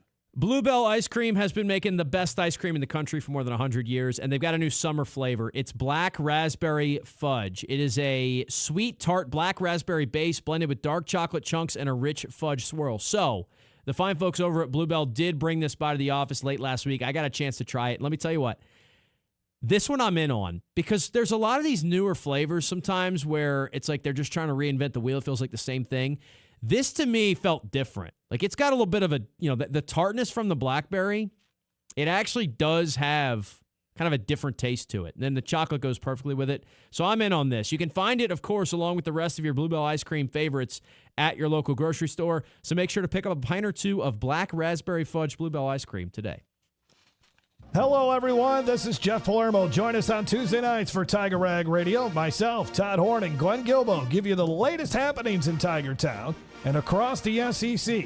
We talk to coaches, analysts, and those in the know when it comes to the Tigers and the Southeastern Conference. We cover all the sports: football, baseball, basketball, softball, and gymnastics.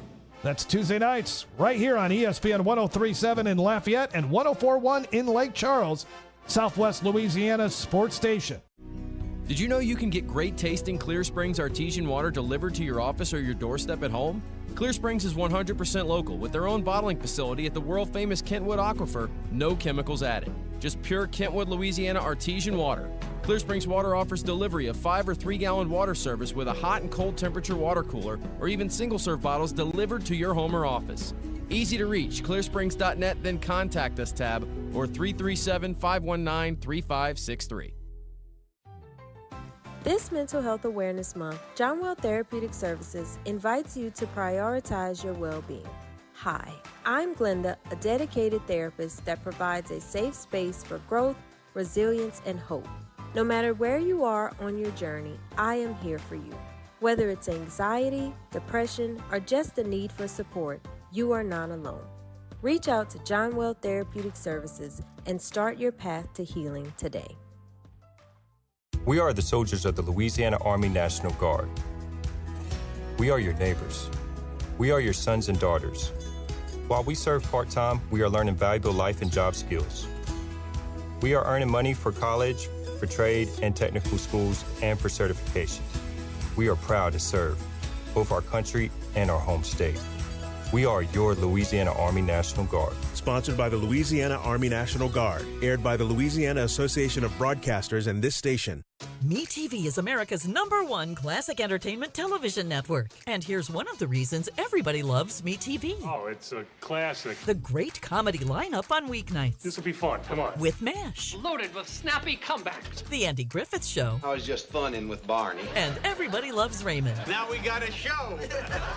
Watch Meet TV Acadiana on KLWB, over the air on Channel 50.1. Check your local cable listings for the channel in your area. The United States Deputy Sheriff's Association is a national nonprofit and the largest non-governmental provider of services to law enforcement. The USDSA assists city, county, state, and federal agencies with free safety equipment donations and officer survival training, along with cash donations to families of law enforcement officers who perish in the line of duty, a citizen awareness program, and more. For more information on United States Deputy Sheriff's Association, please visit usdeputy.org. Can't get enough discussion about the college programs you know and love? Not to worry. Dawson has you covered, coming up right here on the LohDown with D-Loh. We welcome you back into the LohDown. Jay Walker is our one and only guest here on a Tuesday. We usually talk to him on Mondays. Yesterday, of course, no shows with the Memorial Day holiday, so here he is. Jay, what's going on? Well, you know, I've been confused as to what day it is all day today, and you've just made it worse. Well, I did the same thing. I had my show tweet ready to roll. I had Monday written, had to fix it, but luckily, actually, the editing process, which is me double checking my work, caught it before it posted. So I'm feeling good about it. So far, we have not said Monday, and it does feel like a Monday, but that's good because that means we're closer to the weekend than we thought we were, and we're closer to the regionals. That being said, I want to take a look back. You've got more reason than me even to feel weird about the day because you had quite a week in Montgomery/Troy/ the state of Alabama and surrounding areas with the Cajun baseball team. Just give me a synopsis of what the week was like, man. It had to be awesome, but at the same time, I imagine pretty stressful and work-filled. All of the above. I did a 30-minute thing with Coach Deggs yesterday that's going to be up on social channels later on this afternoon. And one of the things we talked about is really kind of leads to the question that you asked. What a roller coaster of emotions all week long, because you feel good about yourself going in, and then you got to play that first game. And if you don't win it, your season's over. And we talked about that last Monday. You get past that, and then you play Coastal. So you're feeling good after that game and I'm talking about, playing after the weekend. Then you get walked off by Texas State. And it's like, oh my God, we got to turn around and play Coastal again. And if we don't win that game, are we in? Are we out? And then Coastal. It was just crazy. But we all knew that once the Cajuns got through the bracket and got to the championship game, they would be in. But I'm telling you, it was like, okay, I think we're in. Maybe we're not in. They said the roller coaster of emotions was just nuts all week. And, I mean, literally, as I joked about at the beginning of the show, I could have probably spent one segment of the show dedicated to each game they played, so we don't have time to go back through all of it. But whether it's Andrew Herman just continuing to, grow his legend, I know that this championship outing wasn't what he wanted, but just to get him there, a one-day rest, comes back at it. They beat Coastal, as we mentioned. They beat Coastal 4 times over 8 days in 3 different ballparks. I mean, like any of these stats you want to pull out it's just crazy to look at. No, it really is. And Coastal's such a quality program, and the Cajuns managed to go ahead and, like you said, win 4 out of 5. And, the folks at Texas State were all excited after beating the Cajuns because they were 4-0. And then the Cajuns beat them twice. And so somebody who was bragging about 4-0 on social media, I said, congratulations on your 4-2 series win. Look, if there was one surprise for me yesterday, it was that Texas State got in. I was not expecting it. I'm not saying they didn't deserve it, okay? But I just didn't think there was any way the Sun Belt was going to get 5 teams. Well, I was wrong. That is the other thing that's really interesting about it, right? And it's a nod to how competitive the league has been. There was even a chance at the end there. I thought maybe the Cajuns would grab a 2 seed. You can also make the argument that where they ended up is better. Because they now face a host team that's not one of the favorites in the whole tournament, although we know Mississippi State's really, really good. What do you make of this draw, the idea of going to Starkville? It's one of the really cool environments. I've never been in person, but I hear nothing but great things about how they've built that place. And then obviously, as you mentioned, you got a chance to go out there and do some damage. I know this team, I get the feeling this team isn't, settled and satisfied that they made it there. Well, no, you're absolutely right. Now, I will say this. Yes, Mississippi State is a quality program. It's also got perhaps the best atmosphere in college baseball because you've got, you got the lofts over the left field fence where, those are like little condominiums that you can go ahead and buy for the season. But you pay a ridiculous amount of money, and you're only allowed to stay there overnight when the Bulldogs are in town. It's like you can't live there, right? So, but no, it's a great college baseball atmosphere. It's kind of full circle for me because the very first regional I ever covered was in Starkville, in Tony Robichaux's first regional in 1997. And it is a great venue. I think the teams in there are solid. I think Cincinnati, nobody knows the name. No, Cincinnati, what league are they? Oh, wait, they're in the Big 12? But that's a quality club, and they can really, really, really swing the bat. So it's going to be a big-time first game. But then again, you know what? I don't know. When you go into a regional that you say, oh, well, that's going to be a cakewalk. I mean, even in 2014, the Cajuns managed to lose to the SWAC champion in the first round. But this has got a chance to be a really good baseball game, though, I think, because both teams can really, really swing the bat. The Cajuns have become a good hitting ball club. And over the last 28 games, they're hitting 300 as a team. So it could be a lot of fun. But I'm with you. The 3 places you really didn't want to go were Los Angeles, Atlanta, and Athens. You wanted to stay away from those 3. And you managed to do that. And so now you just go play and see what happens. I mean, Mississippi State is obviously going to be the favorite. They got a really good ball club, and my guess is they're not going to throw their number 1 guy against Lipscomb. So if the Cajuns do win, they're going to wind up facing one of the best pitchers in the Southeastern Conference, one of the best pitchers in the country. And they're going to have, 14, 15,000 screaming people behind them. So it's a tough task looming. But you know what? That's why you play. It is indeed. And you bring up a great point there. And I talked about this a little last week. And then it obviously just got even extended because they played so well offensively. They scored a bunch of runs in basically every single game of that tournament, with the exception, I guess, of the 4-3 loss to Texas State. This offense is just not the same offense that it was early in the year, and not even close.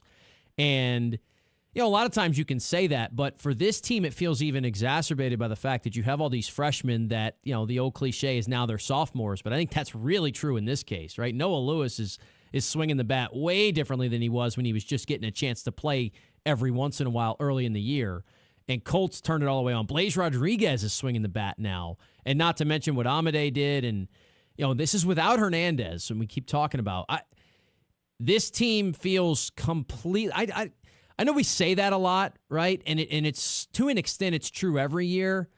I don't know if I've ever had a Cajuns baseball team where I felt this differently about the offense at the end of the year than I did like at the beginning of conference play. I'm not talking preseason. I mean, first couple conference series, we were like, can they score 4 runs in a game? The going into the Southern Miss series, the Cajuns were hitting, I think, 246 as a team. Well, as a team, they've raised their team batting average almost 25 points. That's hard to do when you're halfway through the season. But the Cajuns, if you look at the conference statistic going into the conference tournament, conference statistics over the 20 games leading into the conference tournament, the Cajuns led the league in hitting. They led the league in runs scored. They were up near the top in slugging. They actually had more home runs than their opponents since the Southern Miss series. So you're right. I mean, this team, got through the tough times, and you and I talked about the fact that they were coming. But they got through it, and they got better, and they accepted coaching, and they didn't put their heads down, and they just went to work and got better. And I have said this to more than one person. I don't know if I've said it on your show or not. I think this is Matt Degg's best coaching job. I really do. To have as many puppies as he had and as many unknowns and as many unprovens, and to get off to a great start and then go through tough times, and he and his staff keeping on encouraging these guys and continuing to coach them, and the kids continuing to accept coaching. And then they come out the other end and they were a borderline 2 seed. I don't know that Matt Deggs has done a better job since he's been at UL than he's done this year. And I think that while players get the credit and coaches get the blame, and that's just the way it works, I think we got to stop and admire the job this coaching staff has done this year.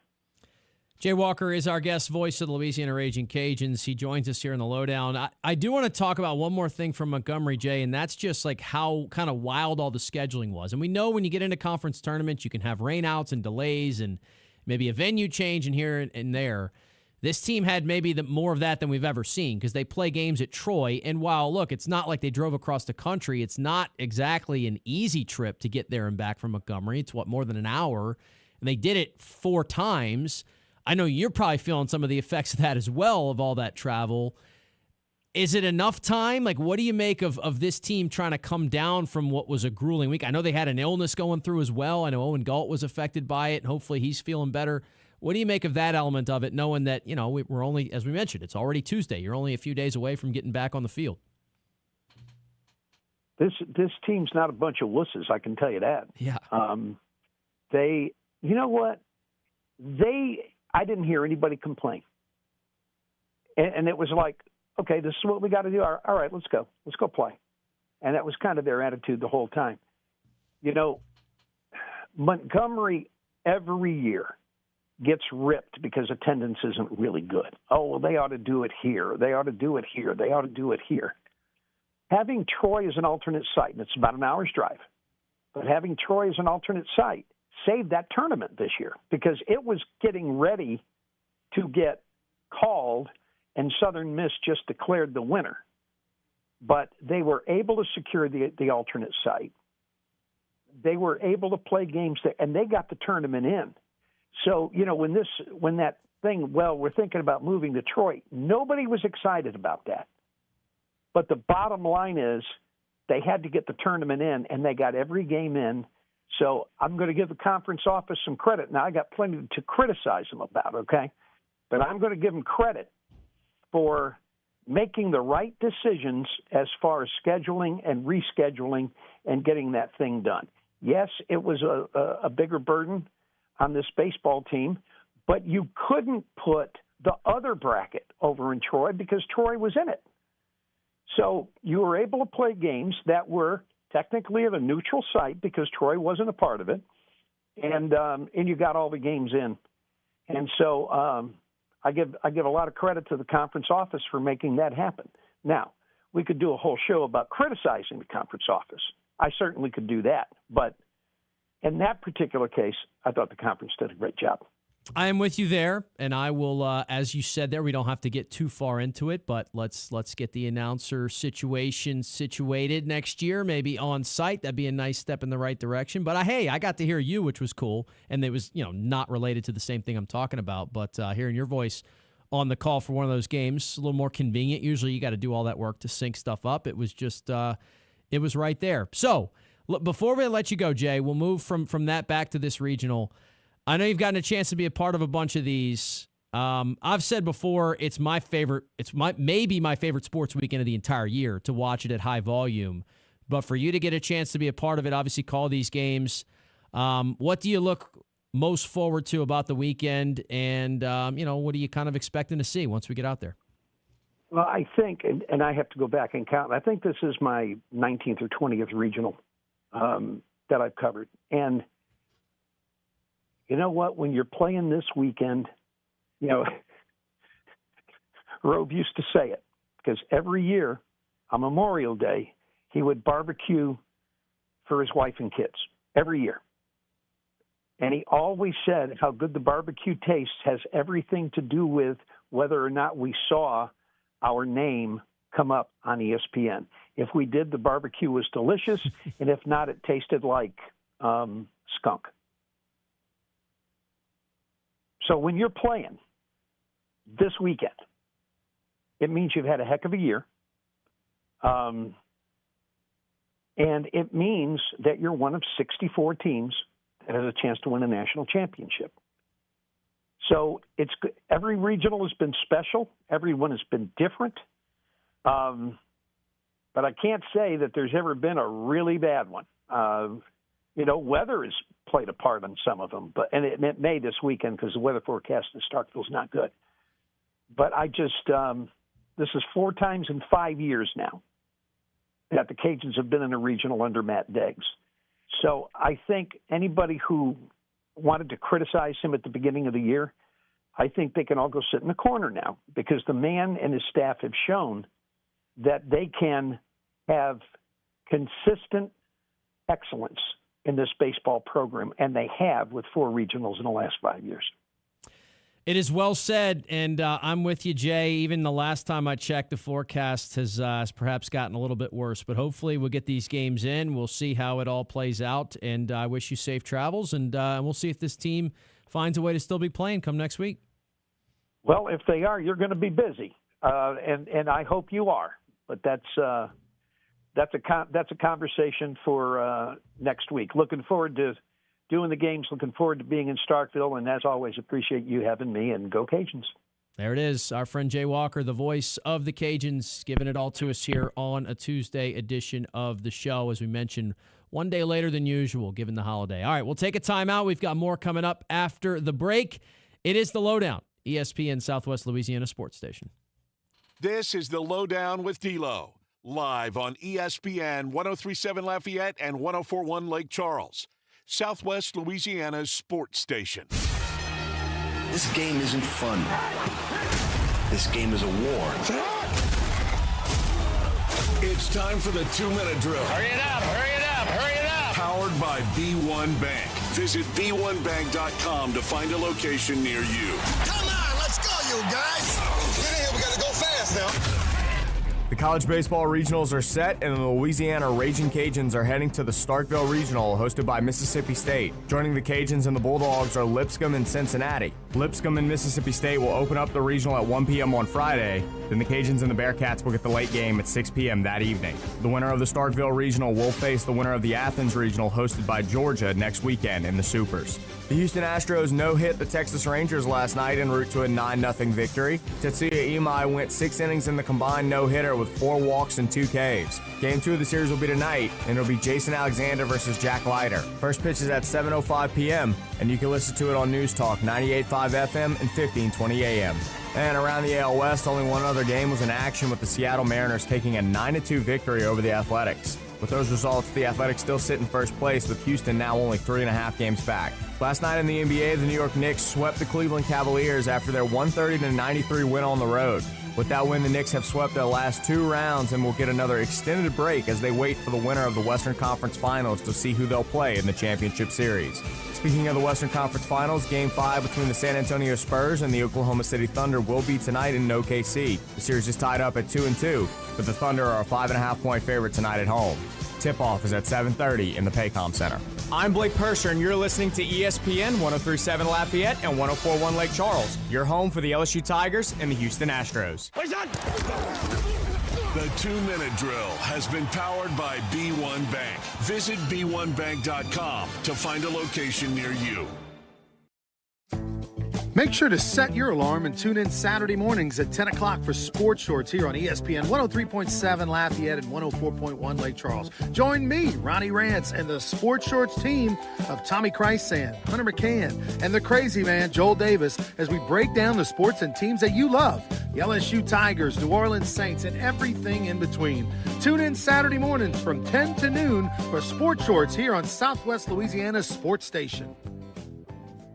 Looking for the perfect place to play golf in the heart of Louisiana? Look no further than Farm D'Alley Golf Club in Carencro. Whether you're a seasoned pro or just getting started, we've got a course for you. With lush fairways, challenging holes, and spectacular views, our 18-hole course offers a top-tier experience for golfers of all skill levels. Book your tee time at farmdalleygolfclub.com today, and don't forget, weekend rates include free range balls to help you warm up before you hit the course. Get out to Farm D'Alley Golf Club in Carencro, Louisiana. Your next golfing adventure is just a click away. Visit farmdalleygolfclub.com to book your tee time now. See you on the greens. We are the soldiers of the Louisiana Army National Guard. We are your neighbors. We are your sons and daughters. While we serve part-time, we are learning valuable life and job skills. We are earning money for college, for trade and technical schools, and for certifications. We are proud to serve both our country and our home state. We are your Louisiana Army National Guard. Sponsored by the Louisiana Army National Guard. Aired by the Louisiana Association of Broadcasters and this station. Your Honor, I would like to introduce exhibit number 1. MeTV is America's #1 classic television network. There can only be one #1, me. MeTV features over 60 of the greatest classic TV series each week. Go with the winner. Enjoy dramas, comedies, westerns, sci-fi, and more. You just watch me. Watch MeTV Acadiana on KLWB, over the air on channel 50.1. Check your local cable listings for the channel in your area. MeTV is memorable entertainment television. If you owe the IRS or state $20,000 or more in back taxes, you need the tax resolution experts at Fortress Financial Services. We save businesses and individuals from being shut down by the IRS. Your local attorney or CPA cannot negotiate with the IRS like us. This is all we do. We'll defend you, protect you, and negotiate the best deal. Here's what other Fortress clients have said. Jim F. from Texas. I couldn't imagine Fortress would achieve what they did. You can't find more understanding, impressive people. I want to thank Fortress for saving my life. Ed P. from Utah. After trying reputable local attorneys, I got nowhere. That changed once I called Fortress. They got results almost immediately. If you owe $20,000 or more to the IRS or state, call Fortress Financial now for a free consultation. 800-851-4805. 800-851-4805. That's 800-851-4805.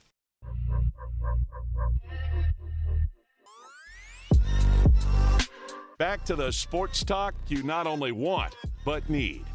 This is ESPN 103.7 Lafayette and 104.1 Lake Charles, Southwest Louisiana's sports station. All right, we are back here on the LohDown as the show rolls on. Tuesday edition of the show. As I mentioned, we've been, primarily talking college baseball regionals. I haven't even done like a big picture view of the bracket and how everything turned out. We'll probably save that for tomorrow just because we've already talked so much college baseball on the show today. I do want to mention the NBA playoffs a bit because I did get a chance to watch some of these games over the weekend. We do have one spot in the finals already booked. Man, I got to say, I've continued to say it. This Knicks team has done all of the stuff that Knicks teams haven't been able to do, and I've been impressed by it. I still don't love their chances in the finals against whoever gets out of this instant classic series between OKC and San Antonio, but you got to give them a ton of credit. They blow the doors off of Cleveland. We hear news today, by the way, Cleveland's apparently going to keep their coach in place. There's possibly going to be a Harden extension there. Is that going to be what kind of takes Cleveland over the top? I mean, I wouldn't think so, right? We just kind of saw the shortcomings of it right in front of our faces.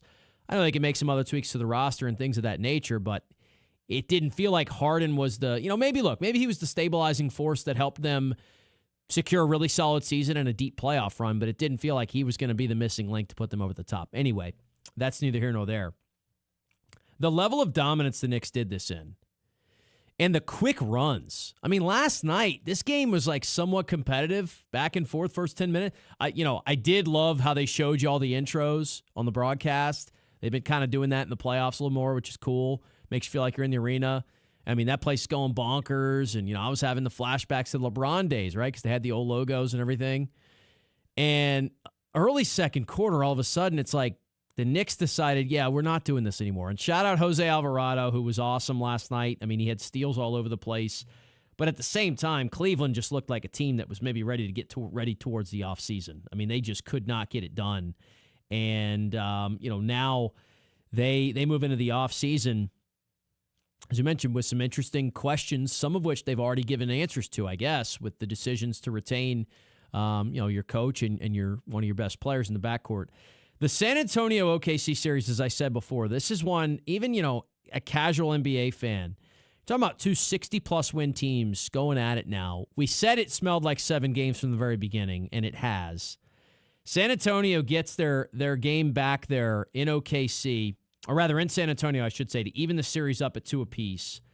Held an OKC team that's been so dynamic to 82 points. And by the way, one of my favorite parts about that game, back on, Saturday, is the fact that the score looked like a 90s score. One of my I love the Jordan documentaries because you see this, and it's like, oh, they beat a team 84-79 in a playoff game. That's awesome. Just back when possessions were sluggish and slow. I get why they're not that way in the NBA now. It's more of a math game, and it's about how many possessions you can get. But we know it slows down a little bit in the playoffs. That's my one. I want one more game in these playoffs where neither team gets to triple digits. Then it'll be a successful NBA playoffs for me if we get like a 94-91 final in any game left the rest of the way. But we've now had, a couple games in a row there where the Thunder kind of took control, looked like, hey, we're still that team. Don't worry about us. But now the momentum shifts once more, and we get it tonight. It's the next game of that series between OKC and San Antonio. It's in OKC. It's a 7:30 tip. I honestly can't wait. I think it's going to be an awesome game. I really can't wait to see it. So, all the different adjustments that are being made, the way you try to defend Wembanyama, the things the Thunder have thrown at him. And then on the other hand, same thing with trying to stop SGA. He only had 19 in the loss on Sunday, whereas Wemby went off for 33. So that's what it feels like. It feels like, can you find a way to limit Wemby? If the Thunder do that, they're going to be pretty successful. And on the other hand, it's the same deal, but with SGA. But there's so many little things that have gone into those games as well. So I'm fired up for it. I really am. It's the most I've looked forward to an NBA game in a long time. I think I can confidently say that. And I know I've talked about where the Pelicans have been. And hey, they announced Jamal Mosley today. He did his opening presser. We'll hear from him, at some point throughout the week. We'll get some audio from that. But this is the most I've looked forward to an NBA game, to just watch it as a fan. And obviously it helps that I get a place to talk about it and give my thoughts tomorrow. So I'll have some notes and stuff, but I'm ready for it. I think it's going to be awesome. In addition to that, as we've got one more segment, so I guess I'll hold it for the final segment of the show. The Houston Astros had such an interesting weekend, man. It's been a weird season. We know that. And We've done a lot of, one of my favorite things to do is say, hey, if you'd have told me this at this given time, what would the reaction have been then? We do it a lot when a team, progresses. And let's say it. Hey, we go, hey, Jose Torres is going to miss the entire season, basically. He's just going to kind of, barely be a defensive replacement. And yet the Cajuns catcher is going to be their best offensive producer. You'd be like, what? Yeah, this kid named Colt Brown, true freshman, is going to show up and just be the guy. There's a lot of things that could be said about that with this Astros season, with all the injuries and all the different brutal things they've gone through. They went to Chicago over the weekend and had the best series they've had all year long, and then followed it up by last night doing something historic in more ways than one. So I'll tease that for the last segment. We'll talk about the Astros a little bit because we really haven't talked about them a ton in the last month or so on the show. So we'll give the Astros some love. Obviously, they'll be back in action tonight against the Rangers again. You can hear it on News Talk, and then tomorrow back on this station. But let's take a break. We'll close with some Astros thoughts about a literal historic night. I'll give you an update to the poll question. Get you set for AFR. This is the LohDown with D-Loh, live on ESPN 103.7 Lafayette and 104.1 Lake Charles, Southwest Louisiana's sports station. May is Mental Health Awareness Month, and ESPN 103.7 Lafayette, 104.1 Lake Charles have teamed up with Johnwell Therapeutic Services to bring awareness to mental health. Glenda over at Johnwell is a licensed professional counselor providing individual therapy to adults. She has more than 15 years of experience with clients in a variety of settings. Whether you prefer in-person or the convenience of telehealth, support is available across the state. Book your appointment today by visiting Psychology Today, searching for Glenda Johnwell. Southwest Louisiana Sports Station and Johnwell Therapeutic Services are proud sponsors of Mental Health Awareness Month because your mental health matters. ESPN 103.7 Lafayette and 104.1 Lake Charles is your home for the Houston Astros. And the Astros stun the Mariners. Hunter Brown, Yordan Alvarez, and the rest of the Astros are looking to get back to the postseason. You can listen to every pitch, hit, and thrilling victory of the Houston Astros. Incredible!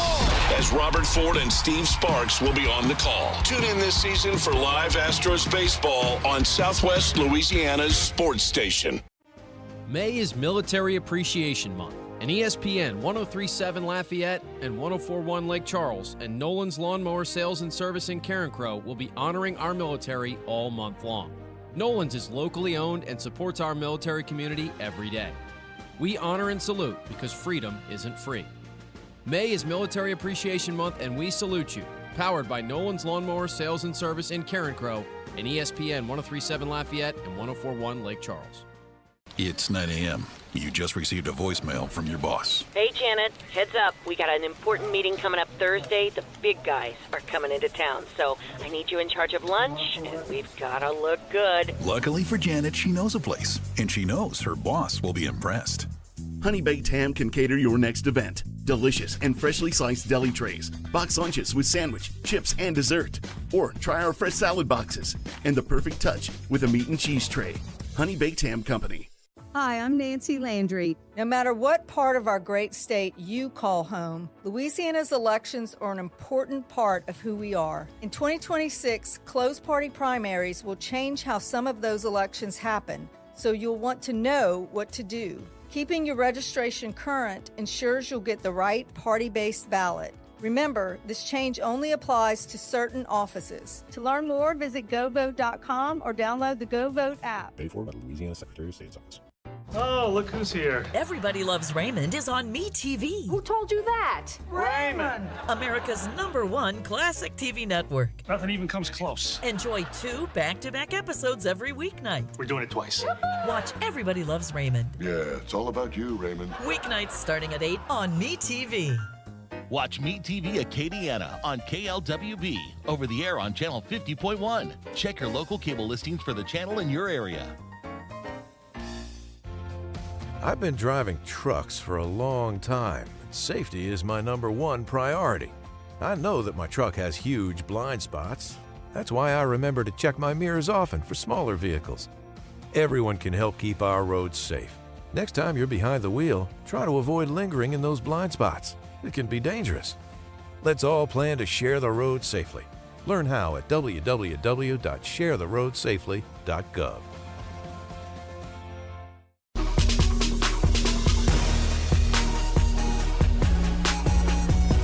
helping you get through your workday. This is ESPN 1037 Lafayette and 1041 Lake Charles, Southwest Louisiana's sports station. A little breaking news to the show, by the way. The LSU Bengals, of course, Jeff Willis's program, one of the best junior college baseball programs in the country. They are back in the Junior College World Series. We actually posted a blog on our website this morning about their results over the weekend. They did lose their first game of the JUCO World Series, meaning they were facing elimination this morning. They had an early first pitch, and they got the job done. The Bengals win it 14-7 to survive. They beat Wabash Valley. They move on. They hit 4 homers in the game. They had a 7-run 8th inning that propelled them to the victory. So the Bengals are still alive. They will move on, and we'll keep you up to date with what they do. They're going to wait. So actually, we have who they're going to play. They're going to play the loser of the Blinn against Miami-Dade game. So they'll wait for that one. They'll have the loser of Blinn and Miami-Dade. I think they lost to Miami-Dade in the first game of the tournament, so they'll potentially have a rematch there, or they could end up facing Blinn College. So the LSU Bengals still alive in the JUCO World Series. That one we just heard about. Also want to let you know before we go any further, exciting event. Our friend Matt Moscona and AFR is going to be in Lake Charles on Thursday, June the 4th. AFR is going to be at the Walk-Ons over there in Lake Chuck at 5313 Common Street. They will do their show live, so bring in AFR on the road to Lake Charles Thursday, June the 4th from 3 to 6 p.m. Wanted to let you all know about that. That is obviously next Thursday. It's crazy to think we're going to be in June next week, by the way, but we will. June the 1st is Monday. That is less than a week from today. All right. Want to close it with the Astros, man. What a wild weekend. They went to Chicago, and the Cubs, by the way, had a great start to the season. At one point this year, the Cubs were sitting at 29-16. Well, the Cubs had a little bit of a losing streak going into that series, and the Stros put it on them. 3-game sweep on the road in Wrigley. 3-day games, didn't matter. Astros had their alarm set early, got ready to roll, and won all 3 of them. They did so on Friday with a 4-2 win. Spencer Urquidy was good again. The former Cajun continues to do it. Tang was unbelievable on Saturday. Shutout. The Astros won that one 3-0. Then they won 8-5 on Sunday with a little offensive explosion. They come back last night, playing in the Silver Boot Series against the Texas Rangers on the road in Arlington. Tatsuya Imai, so I missed the first inning of this game, and I was actually texting Kevin about it because he was like, hey, did you see what happened in the first inning? I was like, no, I was getting dinner. I didn't see it. Got back. Imai looked so bad in the first inning, you wouldn't have believed that he got to the second inning. And we know about all his struggles, right? All he did was settle in and throw 6 no-hit innings, did Imai. He only struck out 2, he walked 4, but he threw 6 no-hit innings against this Rangers offense. Then they turned it over to Steven Okert, who got him 3 outs. Then they went to the major league debut of Alimber Santa, the 23-year-old right-hander out of the Dominican Republic. His major league debut. By the way, team's got a no-hitter going on. Is that cool? Yeah, all right. I'll give him my best. Guy goes out there and tosses the final 2 innings of the game, doesn't allow any base runners, strikes out 1, and finishes a combined no-hitter for the Astros as they blank the Rangers 9-0. Tatsuya Imai, Steven Okert, and Alimber Santa combined to throw a no-hitter yesterday. This is just one of those things you go, yeah, that seems like a made-up storyline. Why would that happen?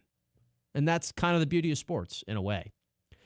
Santa, like, he's worn a literal Santa, like an emoji of Santa across his belt because he's embracing the whole my last name Santa thing.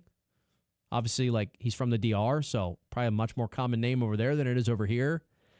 The stuff looked electric, by the way, so I'm excited to see this guy pitch more. He's 5'10", but he's got a live arm. That slider was nasty that he caught him looking to finish the game last night.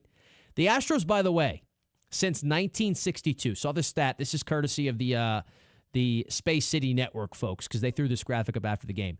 They've got 5 more no-hitters than anyone in the MLB since 1962. 18 of them. The Dodgers are second with 13. Nolan Ryan responsible for some of that, but you've had, even in my lifetime, I think back to the Mike Fiers no-hitter. Mike Fiers not exactly a friend of the Stros anymore, but did have one incredible moment there. You had, of course, you talk about one in the World Series, the combined no-no in the World Series against the Phillies, which was, in its own right, an unbelievable accomplishment, whether it's Justin Verlander.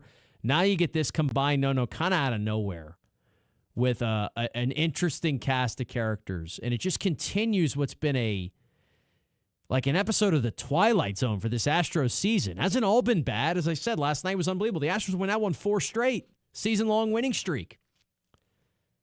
This road trip was one of the best stretches of baseball they've had all year, because even you go, not even just the sweep in Chicago, but you're considering the fact that this road trip, now is heading into Texas right now, which is what you're doing. But, you started it out with the win in Minnesota. You at least got 1 game out of the 3 there. You got 3 more in Texas, and you got 3 more as part of this Silver Boot series that you got to try and continue winning games in. And, look, Jeremy Pena's back in the mix now. So you're not exactly getting healthy, because I think that would be a stretch, because there's still a lot of guys missing. But as we've joked about, man, what's exciting? Next Monday is also Kevin Foote looks at the MLB Standings Day, June 1st. He doesn't look at him until June 1st. At least he claims. I think he sneaks a peek every now and again, to be honest with you. That's what I think. But we'll check out the standings on June the 1st. And when Kevin does so, he'll realize that this Astros team, as of today, we'll see how much this changes between now and then, is 3.5 games back of first place. I mean, is that not insane? 24-31 the record, but winners of 4 straight. The A's are 27-27 at the top of the division. It is not too late. And now, I don't look, a 4-game winning streak. They beat a Cubs team that's really struggling right now, and yesterday was kind of an anomaly, obviously, but we'll see what happens. Now, Kevin was upset that they threw a no-hitter because he's Kevin. And here's the thing. I want to get ahead of this, right? He's going to come in tomorrow if the Astros lose tonight and claim it had something to do with the no-hitter. I'm going to say right now, maybe it's because they're facing Jack Leiter, who's a really good arm, and the Astros are throwing the guy that Kevin affectionately said had a Peyton Manning ERA last year, and Jason Alexander, who he's now grown very fond of, but at that time was very critical of. So it's a loss on paper with the pitching matchups anyway. So Kevin's not allowed to claim that the Astros throwing a no-hitter impacted them potentially losing tonight's game. And with that being said, I will write a blog for that game. It'll be up on the website tonight, so you'll find out. If you don't have time to tune into that one or hear it on our airwaves, you can check out the recap when the game concludes. So that'll do it for a Tuesday edition of the LohDown. As I mentioned, it's one of my favorite weeks of the year because of baseball regionals happening this weekend, so I'm excited for that. We'll continue the conversation. We'll have some different guests on, previewing it from different sides of the equation. Definitely plan to talk to some Mississippi State folks. Still working on getting that all lined up. So, exciting week ahead.